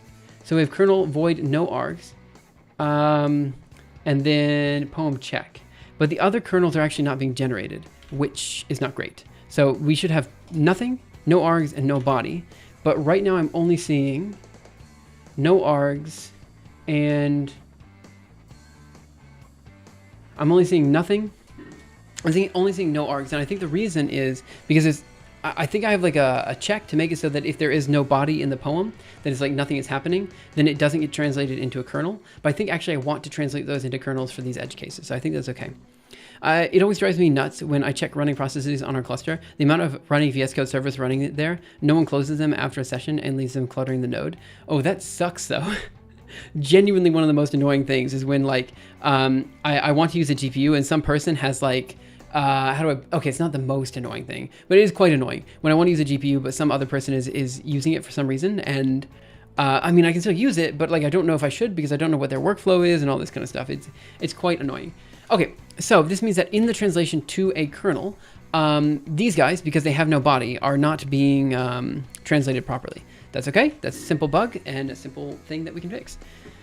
So it must be in the parse program or parse. So let's go into vi source, and then we're going to go into Quibble program.c, and then we're going to do parse. Oh no, expand poem. All right. QB expand poem. Sure.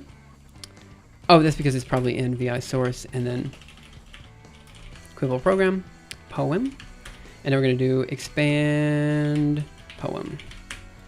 Okay, so in here we say if the body is equal to null, we return null. So that means there is no poem here. But actually, I think I just want to remove that entirely. I think if it's equal to null, then I don't want to return null. I think what I want to do is I want to say, let's see. So if the body is equal to null, what do I actually want to do? I think what I want to do is I want to,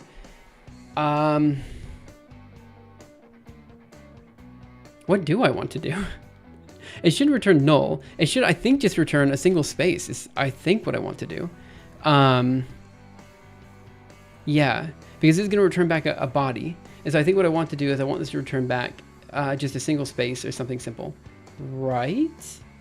I think so.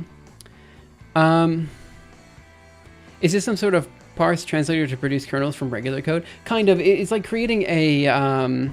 It's a very simple, like basically we're just dropping down user code into an OpenCL kernel without too much modification, a little bit of modification, but not that much, in such a way that I can start doing the workflows that I want to do for my actual graphics workflows.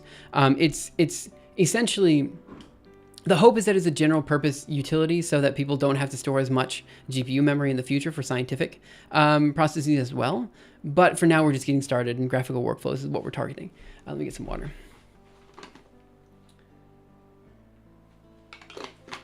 All right, what do we have here? That's why I always install Notepad++ or Linux equivalent. Like Netit or Get-It? What do you use for Notepad++ for Linux? Way above my head, but love seeing and learning about it. Yeah, look, if you guys have any questions, comments, concerns, feel free to let me know, and I'll totally address it as soon as I see it in chat. So, this is the problem. Char body is equal to that, and the temp body is here. So we're allocating size of character, max meta size. What am I doing here? What am I doing with my life? Looks like what I want to do is if we don't have a body, I don't want to return null. I want to return just a single string. Now, I think I can just do, am I allowed to just do an empty string? Is that, I guess I want the null terminator. So I want to return 0 actually in that case. No, but it has to be it's got to be a pointer to 0. So I guess I want to allocate a single, I'm not going to malloc just 1, am I? I could just malloc 1. Hey, Arbit, what's up? I guess I should malloc 1, shouldn't I? Is this dumb? I guess. Ret is equal to char star ret is going to be equal to char star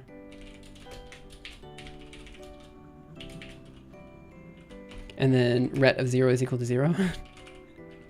Is this dumb? I feel like this is kind of dumb. And then return ret. And that should return just a null terminator, which should maybe help me. I don't know. Let's go over here. You're doing very interesting things with your life, James. Hi, everyone else in chat. Hello. I'm doing nothing with my life, to be honest. I feel like I have 3 terminals up, and yet I can't find one. Oh, there's the one. Make. Bin quibble. Okay, so where did this one break? It broke at, where did it break? It still breaks at the same time. So we don't have the kernel nothing, but let me go ahead and check here. So the problem is that when we look at the file, we, again, are not generating the nothing function. So that's what I have to figure out, why we're not generating that nothing kernel. I meant exclamation mark, not question mark. That's fair. Yeah, again, I don't know. I do have a bit of a problem with streams like this where like Like ideally, I come into stream with like a very clear idea of what we're gonna do, and I do that thing on stream, and then I leave. Like that's what I want each stream to be, because that makes each stream like very watchable from a VOD experience on YouTube as well. And I can promise streams like that in the future, but right now, because I'm like very much in like the weeds, it's not there yet. I'm just curious about your makefile. Can you show it? My makefile is, 1 second. What's the best way? Okay. Well, I mean, I'm using CMake, so you probably actually care about my CMake file. Sorry. Lists.txt. So essentially, I'm not entirely sure what you want to see, but here's the makefile. We have two different executables that we're building. One is Quibble, which is what we're running with the test sim right now. It's going to eventually be built into a library, but we're still testing right now. And then I have another one called CLinfo, which is basically just outputting like the information you need so that you know like what platforms to run on your system, right? So it just gives you OpenCL information in a simpler way so that you know what device you actually want to run your code on. Like there could be better ways to do this in the future, but right now I'm happy enough just saying, look, this is your platform, this is your device, pick one. So that's it. I'm building with ASAN, whatever it is, so that I can at least check to see if there are memory leaks, but I don't know how well that's actually working. Okay, so what am I doing next? Okay, so this didn't do what I wanted it to do at all. So there's something else happening here. So where am I using expand poem? Let me double check. So if I go over here and I look for expand poem, that's not what I want. I want to do Quibble program C, and I want to go into VI source Quibble. That actually was where I wanted to be. Quibble expand poem. Expand poem here, build program. So this is, I think, where I want to be. If temp poem is not equal to null, there we go. Then we have string cat of body of temp poem and then a new line. Okay, and then we free the temp poem afterwards. Sure, that's fine. Literally all we're doing is concatenating everything to the same body. Does the malloc one free itself? My limited C knowledge says every malloc. Yeah, so the free is actually out here. I know that's probably not the best convention. I get that. But yeah, there's the free is here. That's where the free comes from. So I have to allocate a character star array of like some particular size. That's fair. And then afterwards I have to free that. So the free comes here. Again, this could lead to memory leaks if people are using it incorrectly. I don't know the best way I'm supposed to indicate that, but right now I'm happy enough with this, and some person who knows C better than I am will probably come in and say, oh, you suck at this language. And I get that, I do suck at this language, that's fine. But, you know, I'm getting things to work right now. That's where I'm at. Okay, so expand poem of QP0i. So I must do this again later on the... Wait, what? What does QP0 mean then in this case? Expand poem of QP0, where QP is Quibble program, star. It should work without malloc. I think you're right. Awesome to see you back. Hey, Slayer Darth, what's up? How are you doing? Okay, so you're right. It should probably work without malloc as well, but then I have to free it afterwards, and I'm not sure if I wasn't sure if I allocate it without the malloc, if the free would still work, because it's no longer, I wasn't sure. But also, this is not quite doing what I expected it to do. So I need to figure out why that's the case. Still in Massachusetts? No, I'm in Boston. No, Barcelona. Sorry, I'm in Barcelona. It's been actually quite a few years since I was in Boston. Yeah, MIT. wasn't my best decision of my life. Like looking back, actually, I don't know if that decision to go to MIT was actually a good one or a bad one. On the one hand, yeah, I mean, obviously working at MIT is great for the CV. On the other hand, I got no research out during that time, and I'm doing right now exactly what I would have done if I hadn't gone to MIT. When I talked to college grads, I'm very happy I didn't finish college. Do you still have a dream to move to Japan someday? Well, I mean, I used to live in Japan. I don't know if we're ever going back, but... You know, I wouldn't mind going. Else on the if block. Else on the if block. You're talking about here. If. I shouldn't need an else. We're in Japan. I used to live in Okinawa. You can free null. it's a safe operator. Right, but I'm not returning null anymore. I'm returning specifically, I'd be returning the following. Like I'd be returning this or something. I don't know if that would work, but I don't think that could be freed. Yeah, I don't think that specifically could be freed. Keep in touch with any of the old regulars like Gustorn or Buttercake? No, I wish I did though. Holy CC, thanks for following, really appreciate it. No, I don't know where any of them are, man. Like, I just, when I left, yeah, MIT had a lot of downsides that, like, I really wish it, how do I put this? It led to an era where I was unable to develop anything for stream for a while. That's true. And I was unable to make content for a while. And some of that is the fault of MIT, some of that is the fault of me, some of that's the fault of Julia, some of that's, like, there's so many people at fault here. And obviously the big fault is me, like just not being able to. But this means that a lot of my community are not here anymore. Like the people I used to really have what I felt a decently deep connection with are no longer here. And it is a bit sad, How many script kiddies in this chat? I feel like, what does a script kiddie mean? In the build else on the if block in the other function. Okay, let me go here, return ret again. Oh, what am I doing with my life? 1 second. Here, if QP everything else is equal to null, then we do that. Oh, yeah, I do think you're right. I probably need, if it's not equal to null, then we do this. Wait a minute, what's going on here? So if everything else is not equal to null, then we do that. I don't think I need one there. If it's not equal to null, we do this. Wait, what would the else say here? Sorry. Script kiddie is someone who doesn't know how to code. Wait, is that true?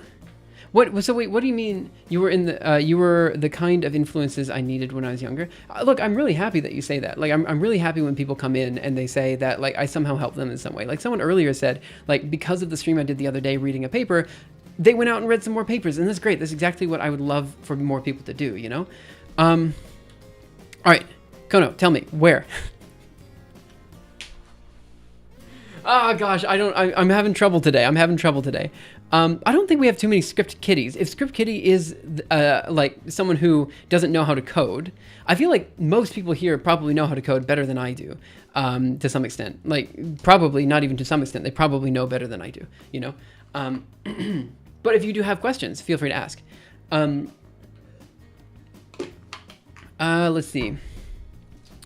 So in principle, we should, there's actually no situation where we should enter this block anymore because we're never returning null from QB expand poem. Let me just double check to make sure that's the case. So the body's equal to null. There should be no case where we're returning null anymore here. Yeah, there's no place where we're returning null. And an interest in HPC. Like, I definitely learned better coding practices from Gustorn, and an interest in HPC from you. So keyboard sucks, I'll retreat.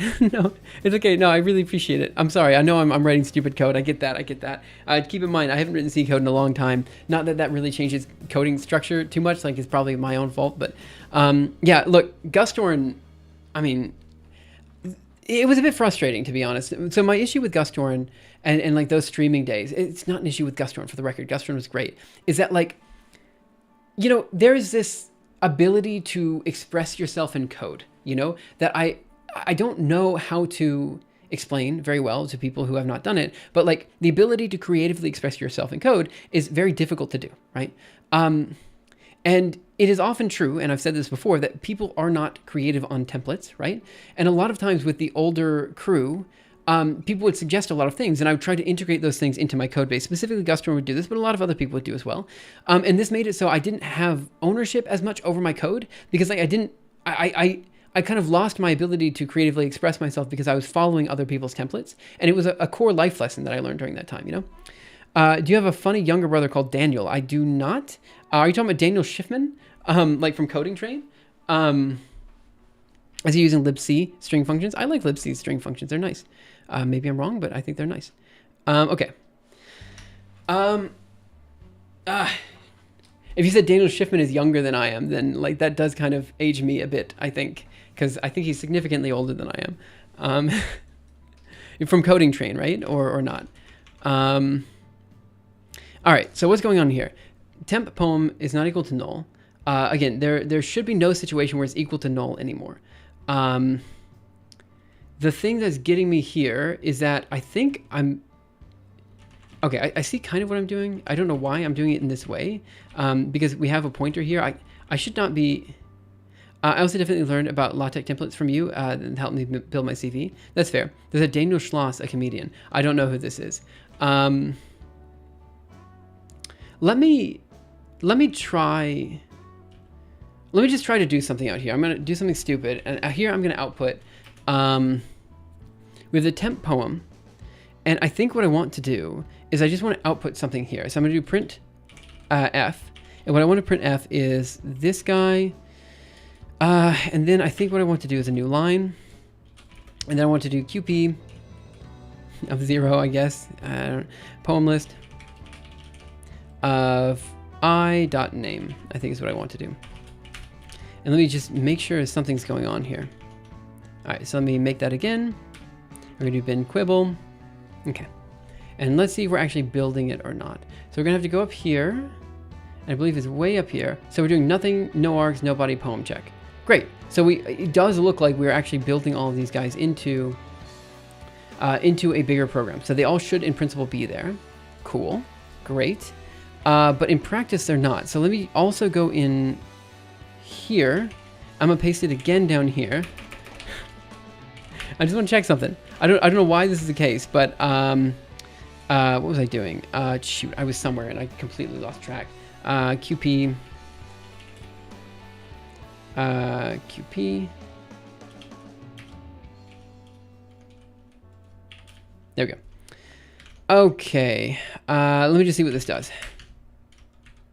Make bin quibble. And what I should see, if I'm understanding things correctly, is I should see up here in this random, so nothing, nothing, no args, nobody, poem check. They are all there, right? Which means that as I'm building the program, they should all be there. But then if I go down to the program itself, we have the body, simple print, and then we have is this found, and then we have no args and poem check. So I think what I'm learning here is that something else is breaking, because they are actually being, what this means is that they are actually being appended to the, oh, I see the problem. I'm stupid. I'm so stupid. I get it now.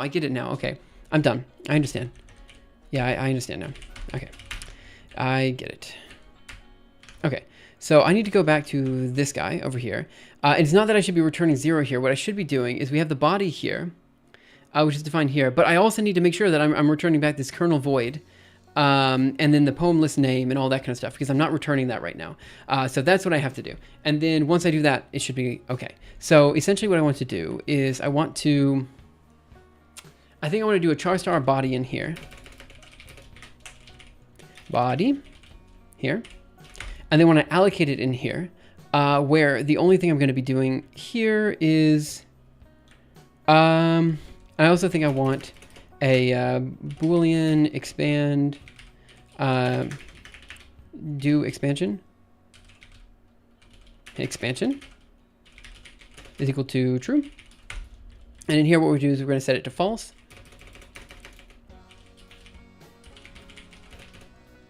Yeah, I think that's actually should be okay. And then we're also going to, we just don't have to allocate anything for the body, but if we don't, then we have to do else in here and there. And I also want to do a char star temp body. Something in here, and then we need to allocate these guys, D to D, paste. Something like this, I think, is what I'm looking for. Okay. What's the C program? So what are you doing post-MIT between jobs, or did you find something else? By the way, what is the C program doing? Guys, where's the rant about Julia he put on up? Where's the rant about Julia he put up on fable.jl? It should be fable somewhere. It should still be on the docs. I mean, maybe I should take it down from the docs, but I read through it the other day and I don't necessarily feel it's bad. This one I think is the one you're looking for. Yeah, again, it's a bit of rant, but the only ranty part is actually, it's a bit of rant. Look, it is a rant, no doubt. It's just, but I think it is a pretty solid explanation of why Julia can't be used for this. And there's actually more that I could say that would be even more damning about Julia, but I don't want to do that. Yeah, I don't want to do that. I actually dug into this very recently before switching to C like full time, and like it's just not. I don't know. There's a lot of other reasons, right? Okay, so what do I want to do here? Temp body. Where do I define temp body? Temp body is that. Great. So I think I can just do the following. I don't think I even need this null nonsense. So I think I can just do dd this, and I don't have to define them up here. And then down here, we say if we have a larger number of arguments, and then where do we do the body? String cat temp body is int get global ID. So I think what I want to do is I want to just go in here and say if do expansion. There we go. Then we do this bad boy.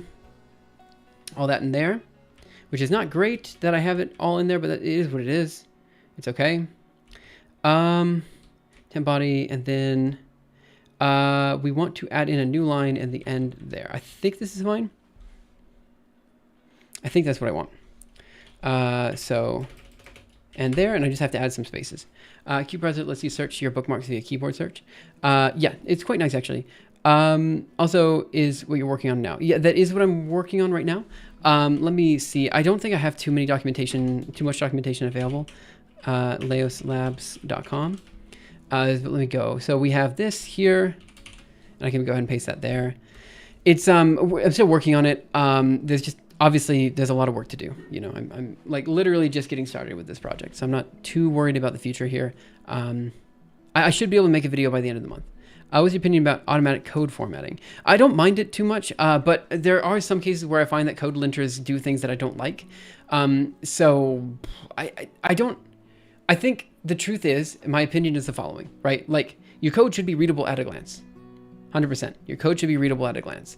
If it's not readable, then you need to edit your code so it is readable. Some people like to do that by hand. Some people want to use a linter, and that's fine. It doesn't matter how you do that, but the code should be readable at a glance.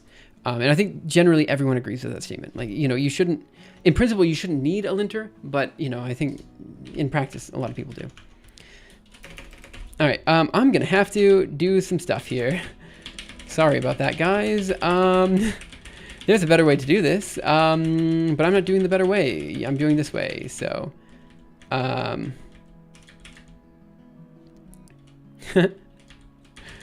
let's just keep going. All right, almost there. Yes, I know. Don't look. There's a better way. If I was in Vim, I use visual mode. I get it. I get it. I'm sorry. This is a big block. Don't look at me, okay? I need that one. There. All right. There we go. How do you find YouTube Live for people discovering your streams compared to Twitch? Look, in general, YouTube Live is worse than Twitch. There's no question for stream discoverability. In terms of the usability, though, I find that the usability on Twitch is the usability on YouTube is just much better. Like, you know, you have the ability to pause the stream, for example. You can play it back at 2x speed if you want. You can just do so much more that it's worth it to also have the YouTube viewer available. And actually in practice, I find that a lot of live streamers, once they are confident on YouTube, I'm mainly pulling from like, you know, VTubers and stuff like that. But once people are like confident with streaming on YouTube, I find that it's actually better for building a community as well, because you've got the standalone videos, you have the live streams, and you have the shorts. And so like in terms of building a dedicated community, YouTube I think is kind of a little bit better, but in terms of discoverability, Twitch is better. It's also less problematic as a company, but that's a different discussion. I actually don't really even know what you're referring to, and I think maybe I should leave it at that. Yeah, maybe I should just leave it at that. I've been quibble. Okay, this broke, which is great, but let's see where it broke. So let's go up here and let's see if we have the print F. Is this found? Void nothing, void no args, no body, poem check. It's all there. That's actually great. Now what's going on here? So build program, failed to build specified program, error number 11. The error parameter A was not declared. Oh, okay, fair enough. Yeah, I need to fix that. That's not your fault. That's my fault. But it is actually moving further. We're getting there. That's great. You use string cat. Is that not unsafe? Yeah. So I have a question for you. What else would I use if I need to do string concatenation in C? I I mean, very clearly I need to make sure there's like a null operator and stuff there, but like what else do I use for string concatenation in C? I'm happy enough with what I'm doing, but you're right that there's probably some unsafe stuff that I'm doing. Which good point, I should follow you on YouTube. Esther ncat. I've used Esther n, string ncat as well. I don't remember, what's the difference between string cat and string ncat? What's string ncat again? I forgot what the difference is.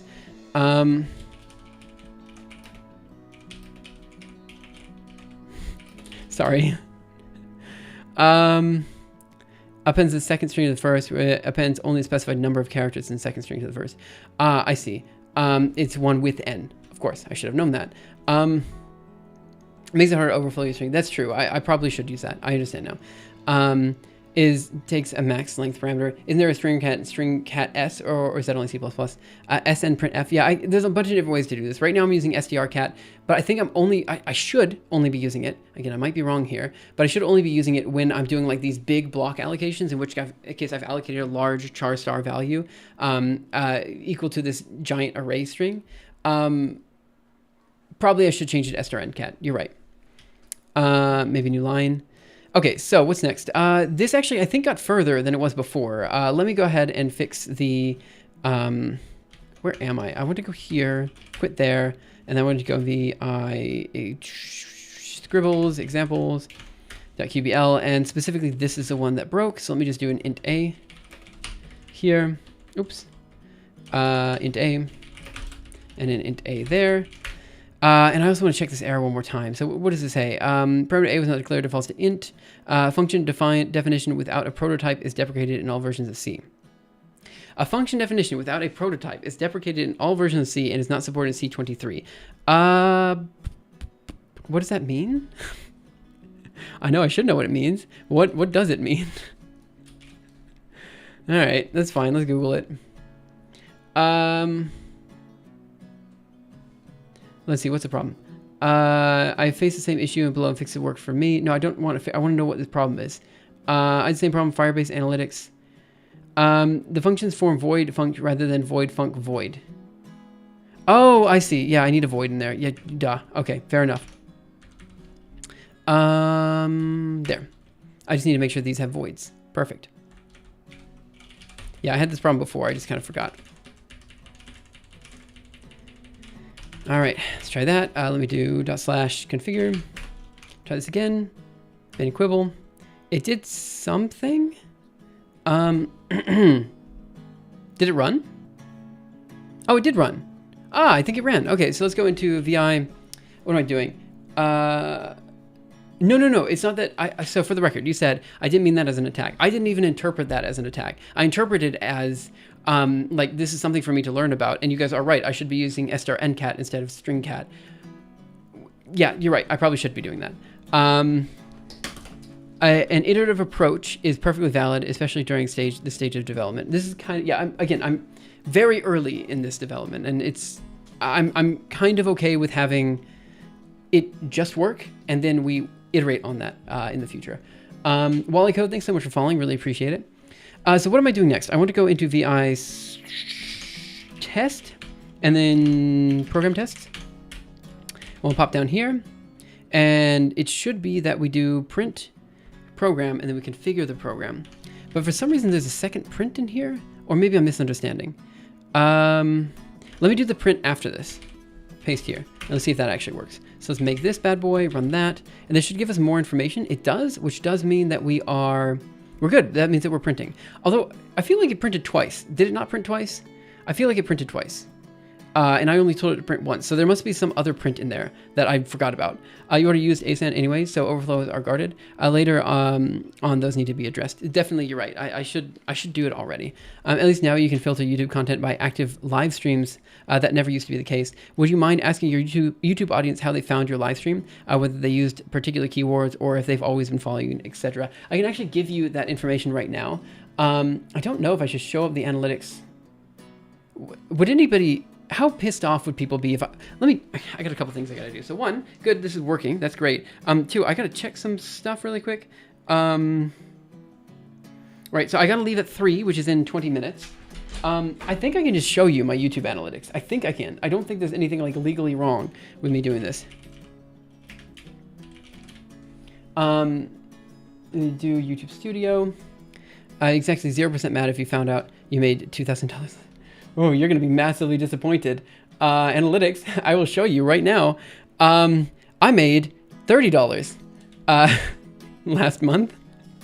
That's the amount of money I made last month. I don't make that much money off of YouTube. I make nothing. I genuinely make no money off this platform. I know people who are making millions of dollars off the platform. Also, subscribers. Here's fun. I put out a YouTube short and a YouTube live stream last week, and I lost. Keep in mind that this is. So that's -4 and -8. So that's -12 total. But keep in mind, that's an opportunity cost here. And I missed out on the average of 6 per day. So I lost like 50, not 50, but order of magnitude 50 subscribers from putting out videos on my YouTube channel. This is something a lot of people don't know. When you're putting out content on YouTube, if you don't put out content fairly regularly, obviously, people are going to unsubscribe when you put out content. So the big problem that YouTubers have is that if they haven't published in a long time, and then they have to put out a new video, because they do, because otherwise, they lose their channel, well, you're actually actively going against the grain. It's easier for me at this point in time to make a new channel as opposed to working off a channel that is dying. Because a channel that is dying, what happens is your video will come out and it will be propagated to all these people who don't actually want to watch your video. Your click-through rate is going to go down. Because your click-through rate is going to go down, this means that YouTube's not going to promote it to other people and the channel is just going to die. So what you have to do is you have to find some way to get everybody to unsubscribe from your channel, which is kind of what I'm doing with these live streams. Everyone who doesn't want to be here, unsubscribe, right? Or you have to push out content that very quickly finds its audience outside of your community. There's like a lot of different things that you have to do here to make that work. There was a reason I brought this up. It's much worse than I thought. What it would be if you were active with 1,000K followers. I mean, look, I know people can make a living with 100,000 subscribers. I have close to 100,000 subscribers, and I'm nowhere close to making that amount of money. Now, part of that is my fault. Like, I don't allow people to use memberships. I only put advertising on a small number of my streams. In fact, none of my streams have advertising, and very few of my videos have ads as well. So I just don't make money in the way most people do. And even though I've got video content with like 7 million views, here, let's just take a look at this.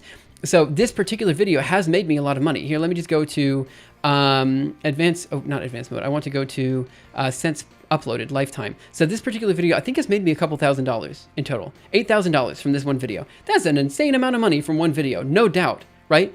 But it's also my most viewed video with 5.3 million views. I think more depending on how you look at it. So when you're actually looking at that, you get about $1 per 1,000 views, more or less, from my channel. Some people can get up to $10 per video, but I can't because I don't do mid-roll ads because all my videos have less than... I don't want to go into these statistics here. The fact is that, the channel is dead. It's actually, in some ways, easier for me. In fact, I know it's easier for me because I did make a new channel, and that new channel was, for some period of time, doing better than my channel with only 20 subscribers. So the new channel with 20 subscribers was getting more views in a 48-hour period than my channel with 100,000 subscribers. Anyway, I don't want to go into statistics too much, but you asked a question about who is watching, so we can actually show you that. Let me go here to analytics. Let's go to audience, and let's go down here, and I can tell you that most people don't watch live streams, but the people who are watching live streams, let's just go actually to my latest video, this one. Let's go to analytics, and let's go to, see, I lost 3 subscribers. Again, it's more than 3. That's just what they show there. And it shows you that there are a bunch of new viewers that come in, but for the most part, for live streams, it's returning viewers, right? So yeah, that's, it is what it is. All right, let me go ahead and stop talking about YouTube because we have code that's more or less working, which is great. It's much worse than I thought, even though I just feel you post better content than most content creators in the genre, like GPU programming. Yeah, so the thing is, okay, I don't want to dwell too much on this, but I did bring it up, and maybe I should finish this thought.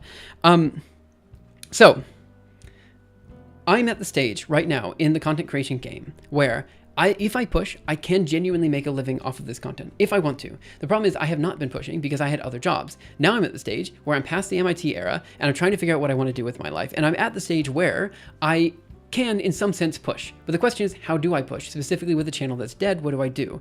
And again, the whole reason the channel is dead is because I went to MIT in the first place, which is that's where I was talking about where there was a huge opportunity cost in going to MIT and it didn't necessarily pay off. All I'm trying to say is that, I have ideas of where to go with the channel right now. And what I want to do with it. And I think if I push, it can turn into a pretty good business, not this year, but next year, right? And so I'm kind of shooting myself towards that. I have a lot of money saved up. So for the next year, I'm fine financially. But starting the year after that, I need to have some stable footing to get onto. So that's why I'm working on this, and I'm doing a whole bunch of other things, because at the very least, this research will have a paper associated with it, and a pretty good paper, I think, a paper that I'm proud of, right? That tells a story spanning way back during my PhD, through my time at MIT. It's a really, really good paper to publish. It might not be cited very much, but that's okay. Gets my foot back in the door so I could find academic jobs. And if I don't want to do academic jobs, maybe industry jobs as well. I don't know. But the fact is that this year is my exploratory year of trying to make it work. It might not work, but I am trying. In terms of live streams and stuff like this, the way I see it is that live streams are more or less for the community. It's for you guys, like people who are watching and engaging with that type of content. And the hope is that this inspires more people to, like, I don't know, read papers, or like this is where the cool stuff happens. But then I want the videos to be more public facing. So like basically anybody can watch those videos and enjoy them, whereas the live streams are more for the technical audience. That's kind of where I'm going with this. I'm a new user, but I do not interact that much usually, especially when somebody is smarter than me. But at least you've got a new user today. Hey, I appreciate you coming, and I appreciate you saying that. Don't forget, I forget, when did you start streaming on Twitch again? Like 2017? I think 2015, to be honest. By the way, Danny Express, thank you so much for following. Will you be moving from Barcelona? Not in the next year and a half, but I might afterwards. I misread smarter as smaller. I might be smaller. I'm 175 centimeters. I have no idea. And also, for the record, you said something there that I glossed over, and I shouldn't gloss that over. You said someone who is way smarter than you, but I don't think that's generally the case. Just for the record, like, we have this weird fascination. Like, how do I put this? I've said this multiple times before, and I do genuinely mean it every time I say it, but it always comes out a bit different when I say it. I genuinely believe that the idea of like IQ and intelligence are not real. Like, they're not real in the sense that people think they are. So like, let's say you look at an artist who's really, really good at art, right? Like super good at art. You look at them and you say, wow, you're a better artist than I am. I mean, okay, in a sense, you're right. They are a better artist than you are. But the reason they're a better artist is because they spent years of their life dedicated to learning how to do art, right? And it's not like there was any secret sauce there. It's not like they were magically a better artist because they were born to be a better artist. It's because they spent the time and effort to do that thing. And so first of all, I'm not smarter than you. But second of all, if you are to walk into a room and you see people who are smarter than you, that's not an opportunity. Like, again, this isn't necessarily you. This is towards like the mass of people, whoever happens to be watching this time. Like, it's just a matter of putting time and effort, reading papers, and just like learning. Like, that's just the process. Like, if you're ever, I'm not saying that you are feeling discouraged, but I always hate it when people come into stream, because I used to get a lot of these people and either claim their IQ is not large enough, or they're not smart enough to do this thing. It's like, no, you are smart enough. It's just a matter of putting the time and effort in to become a better researcher, to become like, to grow, you know, and that takes time. It takes effort. And that's what I want to say. I don't know why I'm rambling about this. Because I'm rambling, like, the fact that I'm rambling about this shows that maybe I should get back to work. So there are eugenic concepts. Yeah, I don't know so much about. My IQ has literally changed 20 points during my lifetime. I want to visit Barca when the Camp Nou is done. I don't know when it's going to be done, but it's like building next to where I live.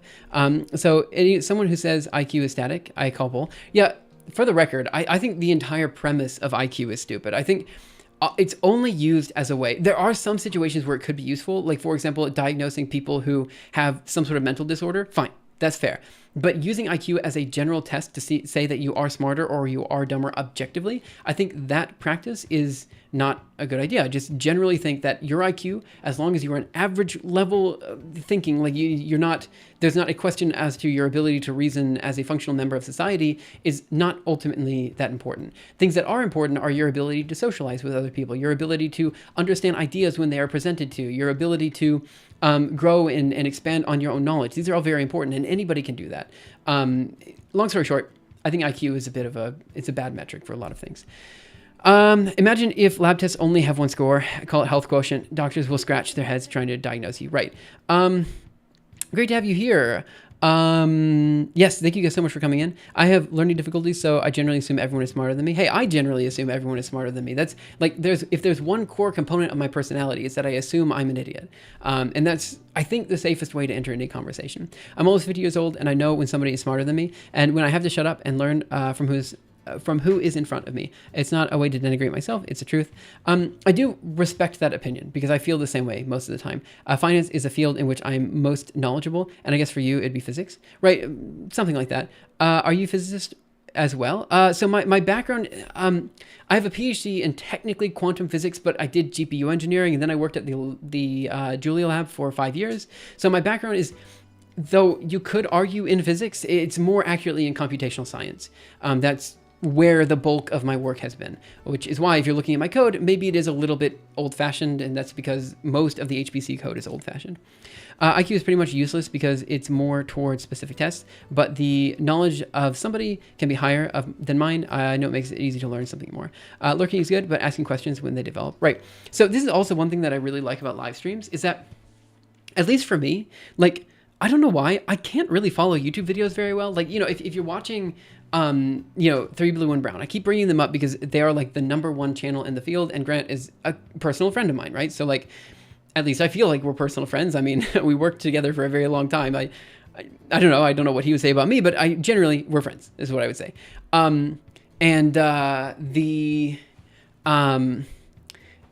A lot of times I can't quite follow a 3 Blue and Brown video, not necessarily because it's like he's going too fast or too slow, but because the thought process is fundamentally different than my thought process, right?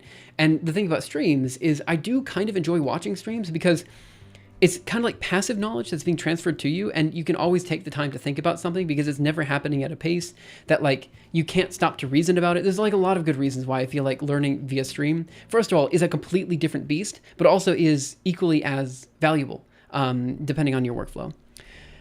I prefer, same here, but your bachelor's is in physics. My bachelor's is technically in physics, although I did do biology, chemistry, and a bit of computer science as well. And my research during my undergraduate was in psychology, followed by a bunch of different physics. So yeah, physics is probably correct. So it was biology, a bit of neuroscience, plasma physics, supernova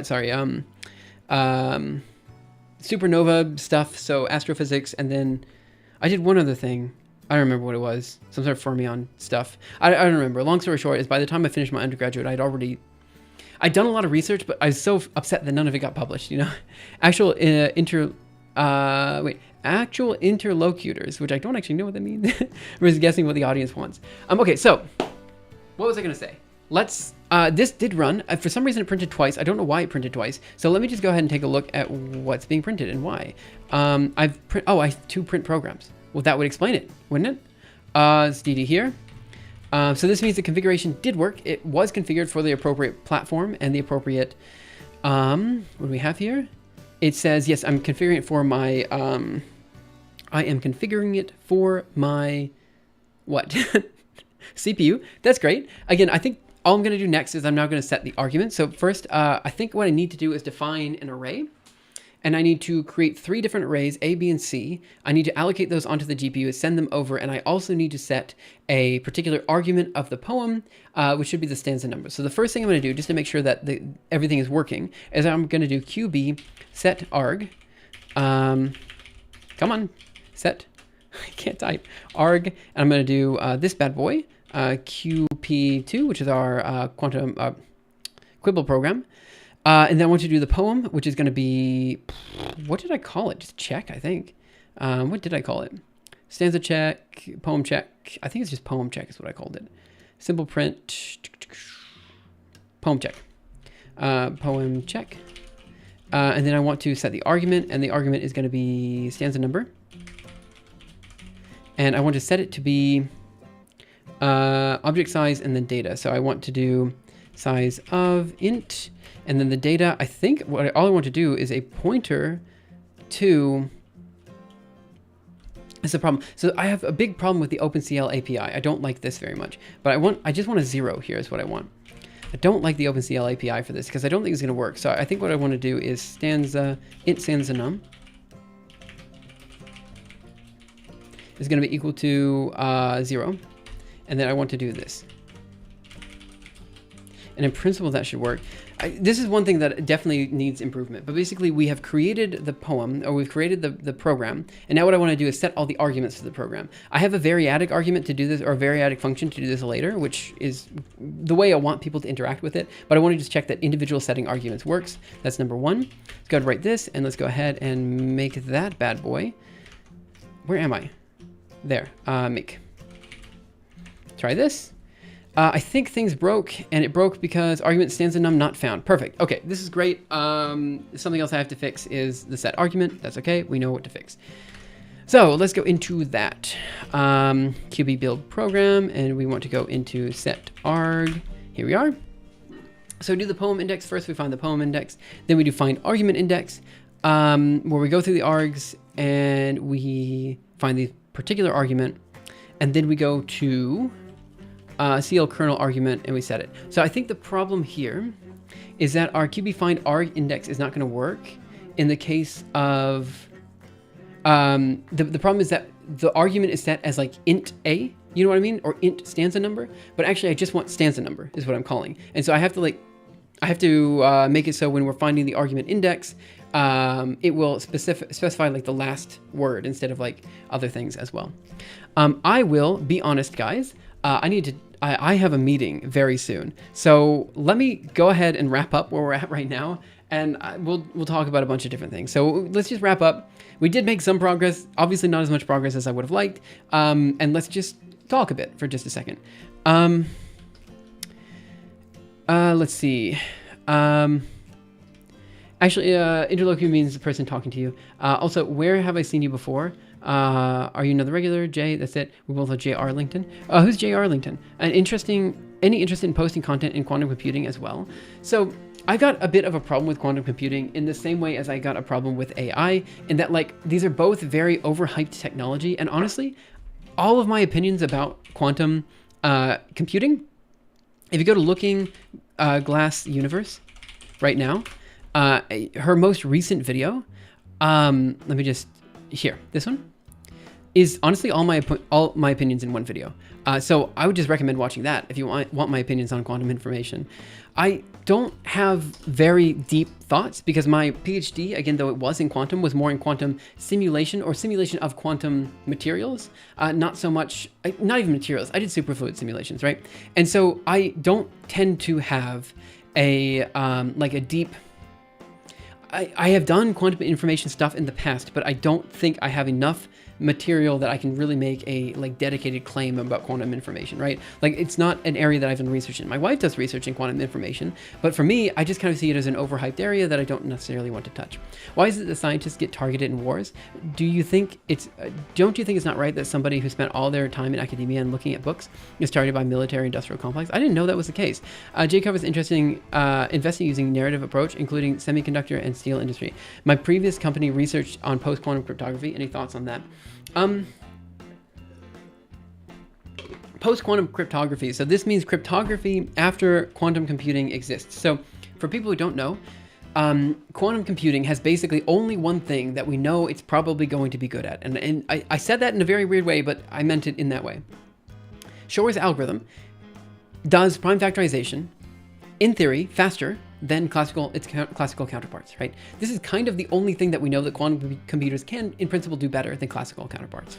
Now, the truth is that this matters for cryptography because a large number of cryptographic ciphers are written in such a way that they require prime factorization in order to break, and the assumption is that prime factorization is a very difficult problem to solve, and so the ciphers are built with this in mind, right? So most of these cryptographic methods are built under the assumption that it's very difficult to do prime factorization. So if you have a machine that can do factorization faster, it can, in principle, break your cryptographic methods, therefore, like hacking into systems it's not supposed to hack into, right?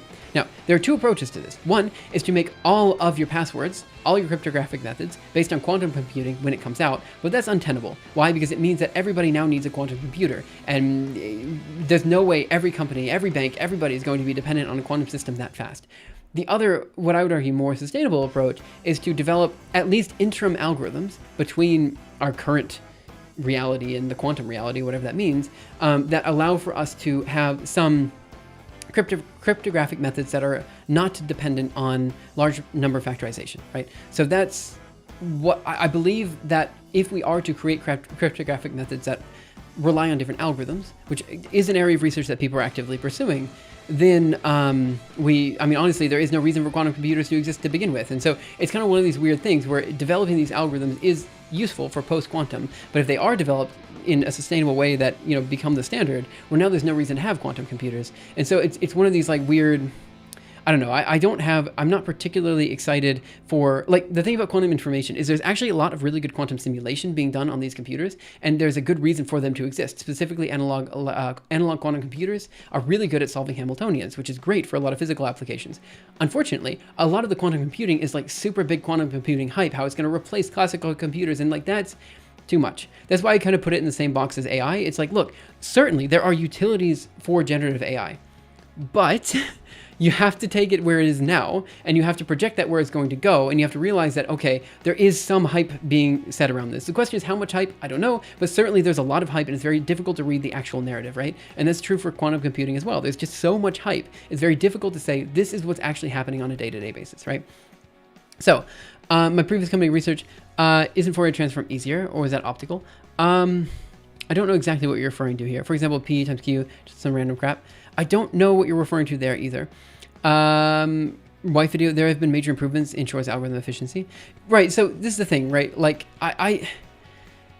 so there's a problem that I have when it comes to science communication, in that, like, I want to make sure that everything I say is correct, you know? That's generally something that I want. I do not want to say something that is stupid, right?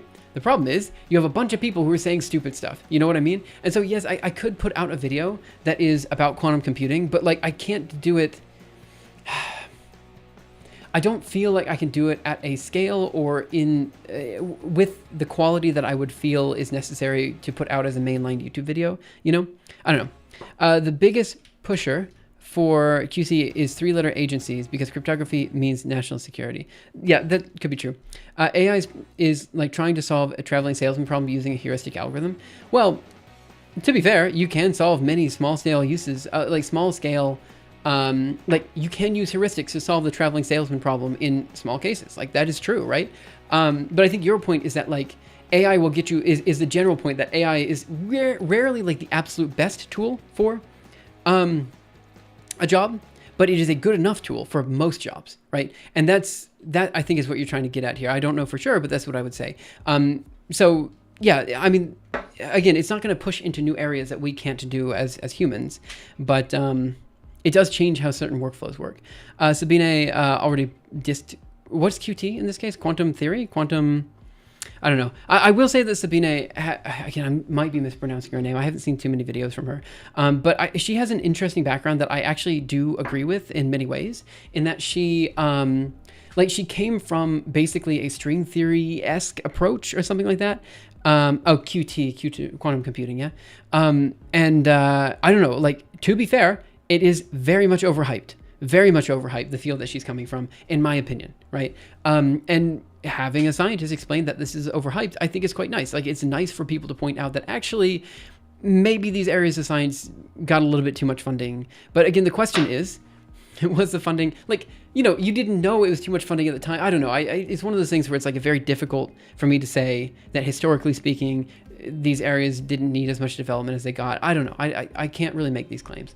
But what I can say is that certainly a lot of string theorists see it as like the future of humanity, and people who are not into string theory, which I'm one of them, kind of feel like, okay, well, we will listen once you have experimental results, which they will never have, you know. Even Mithina is from Looking Glass Universe recently had a video on it. Well, yeah, I actually just linked her video. She's great. Michio Kaku has done irreparable harm towards theoretical physics. To be honest, I have not seen Michio Kaku. I've like heard of him, but I don't know any of the stuff that he has done. Like, I've seen like one video from him like 10 years ago, and I don't really know what else. Like, you know, like, what is he known for? It's like Neil deGrasse Tyson. Like, I don't know I haven't seen these people around, you know. I don't know where they're, like, who watches these people, you know. Don't get me wrong, Neil deGrasse Tyson, I think, says a lot of very interesting things, and like, I used to be into him at some point, but I just I don't know. They're not in the sphere of people that I tend to talk to too much.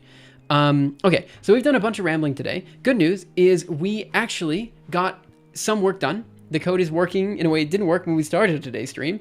Was that a lot of work? No, we wrote like 5 lines of code, guys. Nothing. I need to get back into being more productive on stream. String theory reminds me a little of neural nets. There's so much math. You can twiddle parameters, variables until it fits the data. Yeah, but neural nets don't have, I mean, there's not that much math. Anyway, he has his own podcast called Star Talk. I think, wasn't Grant on Star Talk recently? Okay, so what was I going to say? Let's go ahead and wrap up a little bit for what we did today. I do have to go. Unfortunately, I have to go. You need Sheldon Lee Cooper to solve it. Who is Sheldon Lee Cooper? You mean from Big Bang Theory? Okay, so what did we do today? One, we rambled.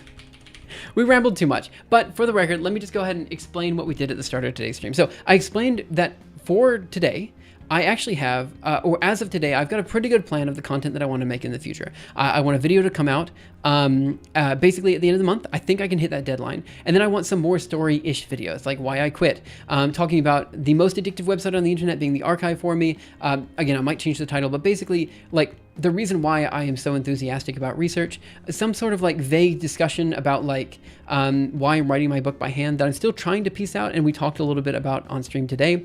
And then like basically a 24-hour challenge where like I want to use my engine to create a full-scale animation in one day. Stuff like this. These are things that I'm planning to do in the future. Now, there are some videos that I kind of have in mind that I didn't mention. Like, for example, I want to do a video on diagonalization because there's a very easy visual that for some reason nobody shows, but it's very easy that can explain how diagonalization works. I'm not entirely sure whether that's going to come in, but the fact is I'm looking for a video basically every month. And that was kind of the stuff that we were rambling at the start. We talked about the difference between like maybe doing a game and a book. The point is, for me, ultimately, I think the most important thing is to put out really good video content that anyone can enjoy, and then use the streams as a technical background for that content. So ultimately, I'm not too worried about making a game. I have no passion for making a game, but I do have passion for writing a book. So that will probably be coming out later this year, or something when it comes out, you know. And then what else did we do? We actually did get some work done. That is to say, not much, but we did actually get the code working. That's great. Code works, kinda. There's still some more bugs, but honestly, it's not going to take too much longer to make it work, so we can run GPU kernels. And then 3, starting tomorrow, hopefully, we should be able to actually start outputting images and stuff like that. I should be able to merge in the pull request that I have right now, which is just an insane pull request. Let me show it to you guys. I would never recommend anybody doing this, but this pull request is like 3,000 lines long, right? It was actually longer. I cut back like 400 lines just yesterday. I think I can cut down another 100 or 2 lines, but it's still like on the order of magnitude of like 3,000 lines, which I would never recommend anybody doing for a PR. The only reason I'm willing to do it is because I'm like recreating a previously existing engine, and it's just like I'm using it as a development branch that I will kind of merge in. So we're getting there. I think by the end of this week, we should be able to have images, and by the end of next week, we should have generators for squares and circles, and then by the end of the week after that, the hope is that we have a full-scale video that people can watch. And yeah, that's where we're at. So that's kind of everything that I want to talk about today. And I guess I will see you guys later. I do have one last thing I want to say. That's if you are watching on YouTube or even now on Twitch, and you like this type of content, just let me know. Like I'm not sitting here asking for like praise or anything. It's just that like I have been shying away from doing development streams that don't have like a very clear start and end goal. And I don't really want to do very many more streams that don't have a very clear start and end goal. But at the same time, I don't know if I'm able to stream tomorrow because I have a dentist appointment and honestly my mouth might be numb. And that means I won't be able to stream until Thursday. And I don't know, it's just, I figured I should at least do a stream. So again, if you're watching and you want to see more just kind of rambling development streams, something like this, just let me know. I understand probably we did too much rambling, but again, just would like to hear from you guys. They've teaching me about Short's algorithm. Bad overfitting gives bad out of sample experience. Okay, he pushed hard for string theory and then disappeared. After did a stream for content. Yeah, I don't want to get into that. Okay, so I think I can finish this up in like literally a day. I think I might do it off stream, but I can finish this up in a day and then we can start doing images and stuff like that. So I will see you guys around next time. Have a great day, night, afternoon, morning, evening, whatever time it happens to be your time. I'll see you guys around next time for the next episode of Leos Labs. Again, if you're watching the VOD, I'm going to leave this one up, but I do acknowledge that it's a bit rambly and probably not everyone's cup of tea. So I understand if this, I don't know, this would be, I have been in the I have been kind of taking my VODs down on YouTube, but I recognize I should probably keep them up, if only for like, you know, other people to find and stuff like that. Rambling about AI with a numb tongue. To be fair, I don't think we rambled too much about AI today. I don't think we rambled too much about AI. There was a discussion at the start, but we kept it pretty much off of that topic. All right, I will see you guys next time. Bye, guys.